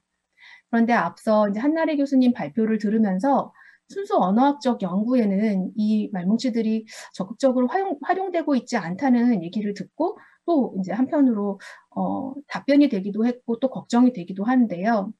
기존의 국내 분석 체계와 차별화되는 긍정적인 측면이 우세해야 하지만 연구자들이나 혹은 말뭉치 구축 주체들의 공감을 얻고 국제통용체계로의 이행, 전환을 이끌어낼 수 있다고 생각되기 때문입니다. 네, 그 다음은 이제 간단한 질문인데요. 국내에서 의미주석 말뭉치는 국제적인 동향에 비춰볼 때 이제 막 걸음마를 뗀 단계에 불과한 것처럼 보입니다. 따라서 이를 기반으로 한 국어학, 언어학적 연구 성과도 그리 많지 않은 상황인 것 같은데요. 의미주석은 형태주석이나 구문주석보다 현실적으로 그 구축 과정에 많은 어려움이 있고 해결해야 할 과제들도 많을 듯합니다. 그런데 정작 의미주석 말뭉치의 구축 필요성이나 목적, 구체적인 활용 방안 등에 대한 학계나 국어학 혹은 응용 언어학을 포함한 이 언어학계의 인식이 충분하지 않은 것으로 보입니다. 따라서 관련 분야의 연구자들을 위해 의미주석 말뭉치의 구체적인 활용 분야나 성과 등에 대해서 조금 이제 와닿는 내용으로 소개를 해주실 수 있다면 이번 기회에 좋은 공부를 할 수 있게 될 것 같습니다. 네, 그리고 저는 이제 한국어 교육을 전공하기 때문에 이 의미주석 말뭉치라는 것을 혹시 학습자의 중간 언어가 가지고 있는 어떤 의미 구조를 규명하는데 적용할 수 있을까, 활용할 수 있을까에 대해서 좀 이제 그 가능성에 대한 말씀을 좀 듣고 싶은데요. 제가 토론문에는 적지 않았지만, 즉 중간 언어 연구에 의미 주석 말뭉치를 활용하는 것이 가능한지와 그리고 그것이 어떤 효용성을 가지고 있는지에 대해서 김한샘 교수님의 의견을 좀 들어보고 싶습니다. 자, 이 연구에서 다루는 깊이 있는 논의를 제가 충분히 이해하고 수준 높은 토론거리를 드려야 마땅한데 토론자 이해가 그에 미치지 못해서 매우 기초적인 질문만 드리게 되었습니다. 그 부분 송구하게 생각하고요. 네, 오늘 발표 감사합니다. 네, 이승현 교수님의 토론 잘 들었습니다. 네, 답변을 좀 들어보고자 하는데, 시간이 약간 지체되어 있는 관계로요, 답변을 좀 짧게, 남아있는 교수님들께서 좀 짧게 해주실 것을 죄송하지만 요청드리겠습니다. 네, 김한샘 교수님의 답변 듣도록 하겠습니다. 네, 안녕하세요. 연세대학교의 김한샘입니다. 이승현 교수님 토론 잘 들었습니다. 감사합니다. 서로 다른 체계로 변환을 하는 것은 사실 예상하시는 바와 같이 굉장히 힘든 일인데요. 일단 표 5와 6에 대해서 말씀을 하셨으니까 간단히 조금 짚고 넘어가야 할 것 같습니다. 지금 제가 보여드렸던 발표문의 표 5와 6의 어떤 계량적인 차이는 사실 동일한 언어학적 현상에 대해서 다른 방식으로 기술을 한 것이라기보다는 한국어의 구조나 문법에 대한 오해로 인해서 비롯된 어떤 오류를 수정한 것이다라고 생각을 해주시면 될 것 같습니다. 아까 제가 예시로 설명을 드렸던 명사 플러스 L을 형태 분석 층위에서 부사로 주석을 한다든지 1조 원과 같이 숫자 변환과 단위성 명사가 결합한 구성을 구문 분석 층위에서 뭐 합성으로 그렇게 본다든지 하는 처리는 어떤 체계를 적용하더라도 반드시 수정해야 되는 그런 사항이기 때문에 그런 아주 치명적인 문제가 있지 않도록 고치는 것도 이번 그 버전을 만드는 데 있어서 굉장히 중점을 둔 부분이었고요. 이제 크게 두 가지 질문을 해주셨는데 첫 번째 질문에 대해서 일단 말씀을 드리자면 그동안 끊임없이 문제가 제기되어 왔지만 관성적으로 그 한국어 구문 분석의 단위를 어절로 해왔었죠. 이 한국어가 형태 단위가 발달한 언어, morphologically rich language이기 때문에 문법 범주가 형태소를 통해서 구현되는 현상이 굉장히 흔한데 기존에는 그것을 제대로 반영하지 못하고 있었고 또 한편으로는 이제 멀티워드 익스프레션 중에서 문법적인 연어와 같이 문법 형태와 어휘적인 어떤 요소가 결합한 그런 단위에 대해서도 처리를 못했었습니다. 그런데 이제 이 UD라고 하는 그 체계에서는 코퓰러를 위한 COP 표지라든지 격표지를 위한 케이스 표지 같은 것들이 있어서 세밀한 단위에 대해서 구문 분석이 가능하고 이제 저희도 그런 방향으로 이제 나가려고 생각을 하고 있고요. 제가 최근에 계속 교류를 해오고 있는 일본의 UD 연구자도 공개된 한국어 UD 말뭉치를 형태 단위로 이제 변환을 해서 일본어와 이제 비교 연구를 한다든지 이런 시도를 하고 있습니다. 일본어학계에서 분세츠 단위로 구문 분석을 할지 더 세밀한 단위를 적용할지 뭐 이런 것에 대해서 활발한 논의가 이루어지고 있는데 한국어에서도 이런 논의들이 국내외에서 많이 이루어지고 있습니다. 이제 마지막으로 시간이 많이 없는데요. 그 의미주석 말뭉치에서 어휘 수준의 어떤 의미분석 말뭉치 같은 경우는 이제 한국형 인공지능인 엑소브레인을 위한 언어 분석 말뭉치에도 이제 적용이 되어 있고 특히 아까 말씀하셨던 한국어 교육 분야에서는 의미주석 말뭉치를 기반으로 한 기본 어휘 의미빈도 사전 같은 것이 나와 있어서 어떤 어휘를 먼저 교육하고 어떤 어휘 중에 센스를 먼저 교육할 것인가 뭐 이런 것에 대한 분포와 이제 교육적인 함의를 제시해 줄 수 있고 또 아까 말씀드린 대로 이런 AMR이라든지 의미형 말뭉치 같은 것들은 이제 인공지능에서 자연어를 이해하고 생성하는 모든 분야에서 기본적으로 쓰일 수가 있습니다. 이 정도로 제가 말씀드리면 될 것 같습니다. 감사합니다.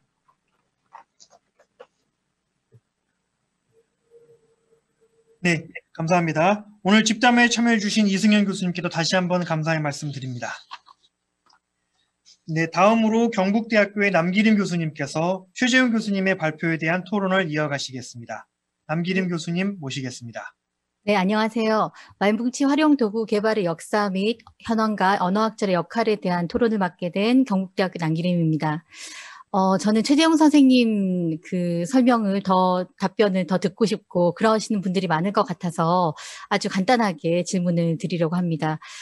지금 보시면 선생님께서 말뭉치 활용 도구의 역사적 발전과 그리고 프로그래밍 지식에 대해서 주로 논의를 하고 계시는데 제가 토론자의 역할을 맡게 되었기 때문에 반대의 측면에서 프로그램을 하지 않고 범용화된 어떤 그 자원들을 활용해서 우리가 그 말뭉치 검색 도구를 잘 활용하면 어떤지 그런 데 대한 주장을 해오신 분들을 이야기를 좀 소개하면서 첫 번째 검색 도구 개발 및 말뭉치 연구의 주된 방향성에 대해서 질문을 드리고자 합니다. 우선 그 말뭉치의 발전을 이끈 것은 언어학적 토양이라기보다는 기술적 발전이었다라고 이제 이야기를 하고 있는데 그만큼 아마 말뭉치에서 컴퓨터는 빠질 수 없는 부분이고 패키지화된 스크립트 정도를 이해할 수 있는 정도의 수준은 언어학자가 가지는 것이 마땅하다라고 선생님께서 이제 마지막으로 언어학자 역할을 강조해 주셨습니다. 그런데 사실 뭐 맥케널이나 앤서니 같은 이런 언어학자들이 언어학자가 아무리 그런 걸 한다고 해도 구현할 수 있는 도구나 그 기능이 많지 않기 때문에 범용적 프로그램이 이상적이다라고 얘기를 하면서 천체 망원경과 천문학자의 관계 또는 뭐 현미경을 개발하는 학자와 그리고 단백질 분자를 연구하는 그 현미경을 가지고 단백질 분자를 연구하는 의학자 이런 예들을 들었던 논문들이 있었습니다.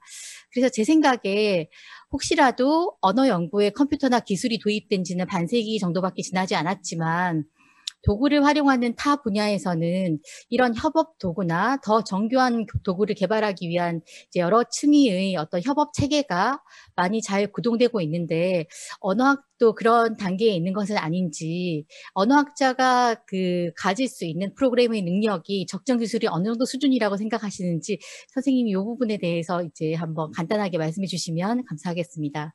그다음에 두 번째 워드 벡터에 대한 언어학적 가능성에 대한 연구인데요. 워드 벡터 굉장히 좋은 기술임에는 분명하지만 최근에 어떤 논의에서 보면 전산 언어학적 연구 성과에 비해서 이론 언어학에서는 굉장히 그 접근이 제한되어 있다라고 평가를 하기도 했습니다.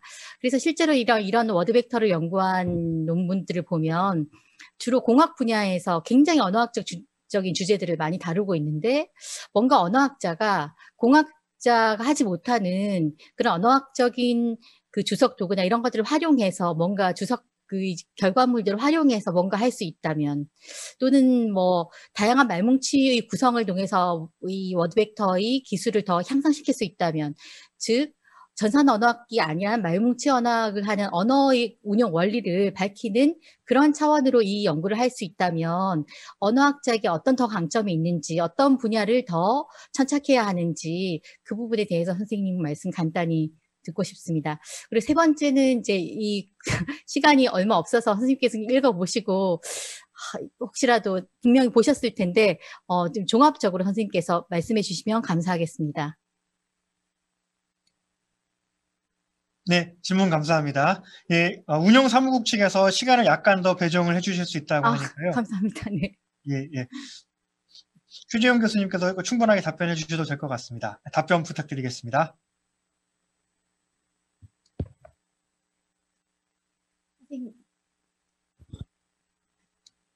음소거가 되어 있습니다. 음소거가 되어 있어서요.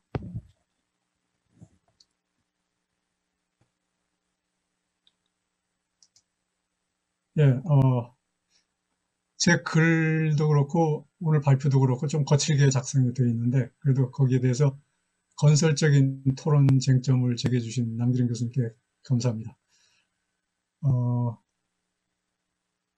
적정 수준의 프로그래밍 능력 습득보다는 학자 간 협업을 통해서 서로의 강점을 살려가지고 범용적 말뭉치 프로그램, 예를 들어서 엔트콩크나 워드스미트 같은 그런 것을 만드는 것이 이상적일 거다라는 견해가 더 설득력이 있지 않을까라는 그런 이제 주장이 있다고 하시면서 그런 주장을 살리는 쪽으로 문제 해결 방향을 잡을 수 있지 않겠는가라고 말씀하셨습니다.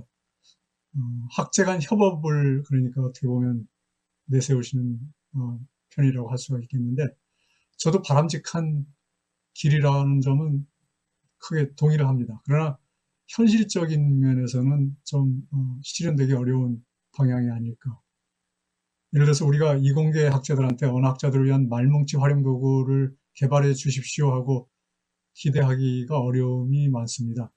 왜냐하면 그쪽 전공하는 프로그래밍 능력이 출중한 분들 입장에서는 뚜렷한 동기유발이 없다고 봐야 될 것 같습니다. 오히려 좀 경원시한다고 그럴까? 이렇게 반기지 않는 그런 분위기입니다. 그러니까 아무리 우리가 기대를 해도 그 기대에 부응하는 움직임이 생기기가 어려울 거라는 생각이 듭니다. 오히려 경원시하는 분위기라는 거는 예를 들어서 연구팀에서 전산학자하고 언어학자들이 같이 연구팀을 만들어서 프로젝트를 진행하다가 잘 안 될 때 언어학자를 하나씩 내보낼 때마다 시스템 성능이 그만큼 좋아졌다라는 그런 꽤나 널리 인용된 말이 있습니다. 그러니까 협업이 이상적이지만 그 협업을 현실적으로 적용하는 데는 어려움이 많다는 그런 이야기고요. 또 최근에 박진호 선생님 최근 글을 읽으면서 거기에 인용된 걸 봤는데 신경망 번역기를 만드는 팀에서 필요한 언어학자 이상적인 숫자가 몇 명인가라는 얘기를 하면서 한 명도 아니고 0명이다. 하나도 필요치 않다. 라는 이야기를 했습니다.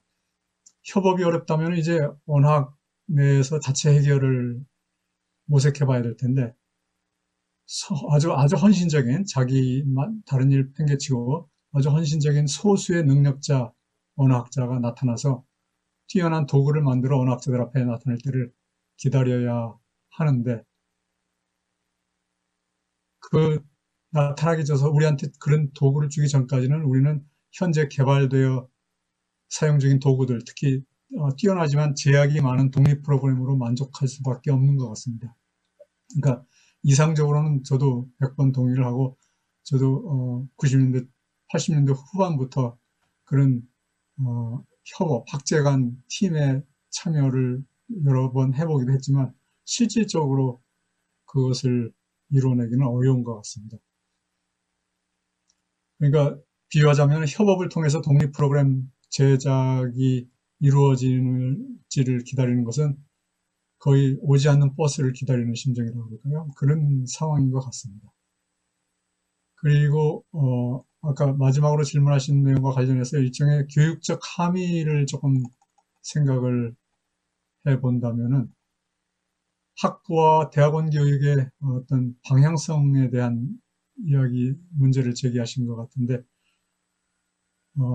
제가 보기에는 프로그래밍 언어를 이해하고 말뭉치를 직접 다루는 훈련이 학부 때부터 필요하다고 좀 봅니다. 물론 현재 문제는 담당할 만한 인적 자원이 취약하다는 점인데 동기부여만 하면은 학부생들도 인터넷을 통해서 수많은 자료, 수많은 도구들을 찾아내서 자기들이 놀라울 정도의 결과를 보여주는 그러한 예들을 몇 차례 봤습니다. 그러니까 비록 인적 자원이 그것을 담당할 만한 강사진이 아직은 취약하다 하더라도 문제의 방향을 제시하는 정도까지만이라도 또는 문제 해결의 방향을 제시하는 정도만 하더라도 제시해준다 하더라도 학생들이 의외로 적응을 빨리 해서 여러 가지 방법론들을 찾아내지 않을까 싶습니다. 그와 관련해서 제가 하나 말씀드리고 싶은 거는 제가 학부 수업에서 꽤 오래전입니다만 펄을 조금 소개하면서 재미있으니까 한번 해보라고 보냈습니다. 제가 다 가르친 건 아니고 아주 단적인 예 하나만 들어서 이제 예시를 보이면서 이런 걸 하면은 할 수 있는 일이 많아진다고 얘기를 했더니 그때 학생 중에 하나가 언어학과 학생입니다. 우리는 인문 분야 학생들인데 왜 우리가 프로그래밍을 해야 됩니까? 라는 질문을 조금 당돌해 보였지만 했었습니다. 그래서 제가 그 학생한테 물어봤던 게 프로그래밍 언어의 기본, 본질이 뭔지 아느냐고 그랬더니 모른다고 그래요. 그래서 그거는 논리학이라고 얘기했습니다. 사실 제가 이해하는 바로는 프로그래밍의 언어의 본질은 논리학입니다. 그래서 논리학은 어디에서 하는 거냐고 그러더니 철학과에서 한다는 얘기는 알고 있더라고요. 그러면 논리학을 배워야 되는 당위성이 예를 들어서 인문계 학생들한테 있다면은 철학도 배우니까 그러면 컴퓨터 프로그래밍도 그렇게 남의 거를 갖다가 하는 건 아니고 오히려 그 원산지에서 공부를 하게 되는 거라는 얘기를 한 거죠. 또 하나 제가 학생들한테 많이 강조했던 게 정보화 사회를 움직이는 엔진이라고 한다면은 엔진의 핵심이라고 한다면 그것은 그 알고리즘이라는 것입니다. 우리 주변에 수없이 깔려있는 알고리즘들, 자동화가 다 알고리즘이죠. 프로그래밍 언어가 곧 알고리즘의 그 구현 도구이자 그 자체가 곧 알고리즘이라는 그러한 의식을 좀 심어줄 필요가 있다고 느꼈었습니다. 그런 것들이 학생들을 설득하는 포인트가 될 수 있지 않을까 생각합니다. 저는 뭐 인터넷이나 전화로 은행 관련 일 처리하는 것보다 더 어렵다고 그런 처리하는 게 오히려 더 어렵지 않나 느껴질 정도입니다. 그러니까 미리 두려워하지 말고 접근해야 된다는 생각이 제가 가지고 있는 생각입니다. 그리고 그와 관련된 일로 메뉴 방식 독립 프로그램하고 스크립트 방식 일반 프로그램을 이제 비교를 조금 더 정리해서 말씀드리고 싶었는데요. 스크립트 방식이 메뉴 방식을 포괄하는 관계입니다. 예를 들어서 엔트콩크는 펄 프로그램으로 짠 겁니다. 그것을 그냥 메뉴 방식으로 바꿔줬을 뿐이지 펄 프로그램 그 작은 모듈들이 거기에 다 들어가 있는 겁니다. 그런데 메뉴 방식은 작동법이 메뉴로만 제한이 되죠. 반면 스크립트 방식은 그에 비해서 비할 수 없을 정도로 탄력적인 변형이 가능하고 메뉴 방식의 한계를 극복하는 방안 중 하나로 그 엔트콩크 개발자 로런스 앤서니를 만났을 때 그런 얘기를 하더군요. 몇 년 전인데 모듈식 해결법이 풀어나가야 될 방법이 아닌가라고 얘기를 했는데 그러나 스크립트 언어에는 이미 그러한 해결법이 적극 활용되고 있습니다. 특히 스크립트 방식은 어마어마한 규모의 국제적 협력 방식으로서 예를 들어서 아까 한 선생님 말씀하신 GitHub 같은 활용도구 저장고 및 문제 해결 방식에 대한 세부 이슈별 수 없이 많은 논의와 질의응답이 이미 존재합니다. 그러니까 송상훈 선생님도 한번 강조를 한 적이 있던 걸로 기억하는데 이미 궁금한 거 던져보면은 인터넷에 대답이 수없이 많이 나옵니다. 그러니까 독학을 할 수 있는 그 동기만 부여해주면은 거기서 이미 의존할 만한 좋은 그 모듈들이 수없이 많이 나오고 즉 스크립트 방식에서는 이미 일상화된 방식을 메뉴식에서는 이제 새로 시작해야 한다는 이야기인데 아까도 말씀드렸지만 그만한 능력자를 가진 언어학자들을 우리가 찾아내기가 또는 만나기가 쉽지 않은 게 가장 난제인 것 같습니다. 그야말로 헌신적인 소수의 능력자인 언어학자들의 출현을 기다려야 한다는 오지 않는 버스 기다리는 심정이 되어야 될 것 같습니다. 그리고 저는 사실은 진입장벽의 관점에서 볼 때도 그 둘의 차이가 생각보다 그렇게 많지는 않다고 봅니다. 같은 일을 스크립트 방식으로 순서대로 하느냐 아니면 메뉴 방식으로 클릭하는 그런 메뉴 클릭의 순서냐 스크립트에서 짧은 명령들의 순서냐 그 정도 차이라고 이해를 하고 있습니다. 전화로 은행 관련 일 처리하는 것이 더 어렵다고 느껴질 정도로 저는 진입장벽을 그렇게 강조할 필요가 없지 않나 하는 생각을 좀 가지고 있습니다. 그리고 아까 워드 투 벡터의 결과물이 어느 정도 언어학적 이론에 도움이 될까 하는 이야기를 하셨는데 사실은 언어학적 지식이 전혀 활용이 안 되고 있는 게 그 워드 투 벡터 결과물인데 놀라운 거는 그럼에도 불구하고 그러한 어휘 의미의 특성을 분류하고 파악하고 다루는데 놀라운 결과를 내준다는 점을 언어학적으로서 당연히 관심을 가져야 되지 않을까 당연히 의문을 가지고 접근을 해봐야 되지 않을까 하는 게 제 생각입니다. 그러니까 당장은 이론 언어학의 어떤 점에 도움이 되느냐라는 그런 이야기보다는 도대체 그 안에 뭐가 들어있길래 그처럼 언어학자들이 큰 테두리는 제시했지만 실질적인 구현은 해보지 못한 일을 그렇게 구현해내고 있는가. 그 시밀러리티 패턴 또는 어널로지 패턴 같은 것들은 놀라울 정도로 어떤 가능성을 보여준다는 점에서 그러한 점에서 비록 지금 당장 뚜렷한 활용도가 무엇인지를 모른다 하더라도 언어학자 중에 일부는 적어도 그런 문제에 적극적으로 접근을 해야 될 것 같습니다.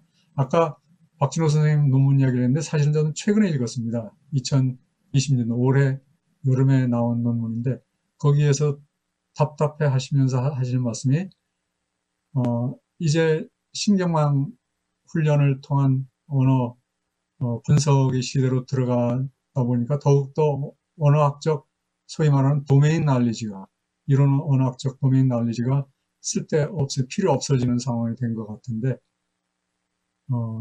그럼에도 불구하고 필요하다는 주장을 그 논문에서 하고 있습니다. 인공지능 관련 중앙대에서 나온 학술지인데요. 근데 거기에서 아주 강하게 이야기하는 말씀이 언어학자들도 이러한 것들을 언어학 이론에 어떤 도움이 되느냐를 기다릴 게 아니라 도메인 날리지가 있어야 심지어 모드 벡터 훈련 또는 이런 여러 가지 딥러닝 방식도 더 나아질 수 있다는 걸 실증해 줘야 되는 그러한 상황인 것 같다는 얘기를 하고 있습니다. 네, 그 정도로 말씀드리면 제가 크게 다 커버가 된 건지 모르겠습니다. 감사합니다. 네, 교수님들의 깊이 있는 발표와 토론 잘 들었습니다. 말뭉치 구축 및 연구의 현황과 전망을 되짚어보고 의의를 다시 한번 생각해 볼 수 있는 훌륭한 시간이었다라고 평가합니다. 오늘 집담회에 참여해 주신 교수님들께 다시 한번 깊은 감사의 말씀을 드리며 2020 세계 한국어 대회 첫째 날 말뭉치 언어학 집담회는 여기로 마치도록 하겠습니다. 앞으로 있을 집담회에도 많은 관심을 부탁드리겠습니다. 오늘 마치겠습니다. 감사합니다. 감사합니다.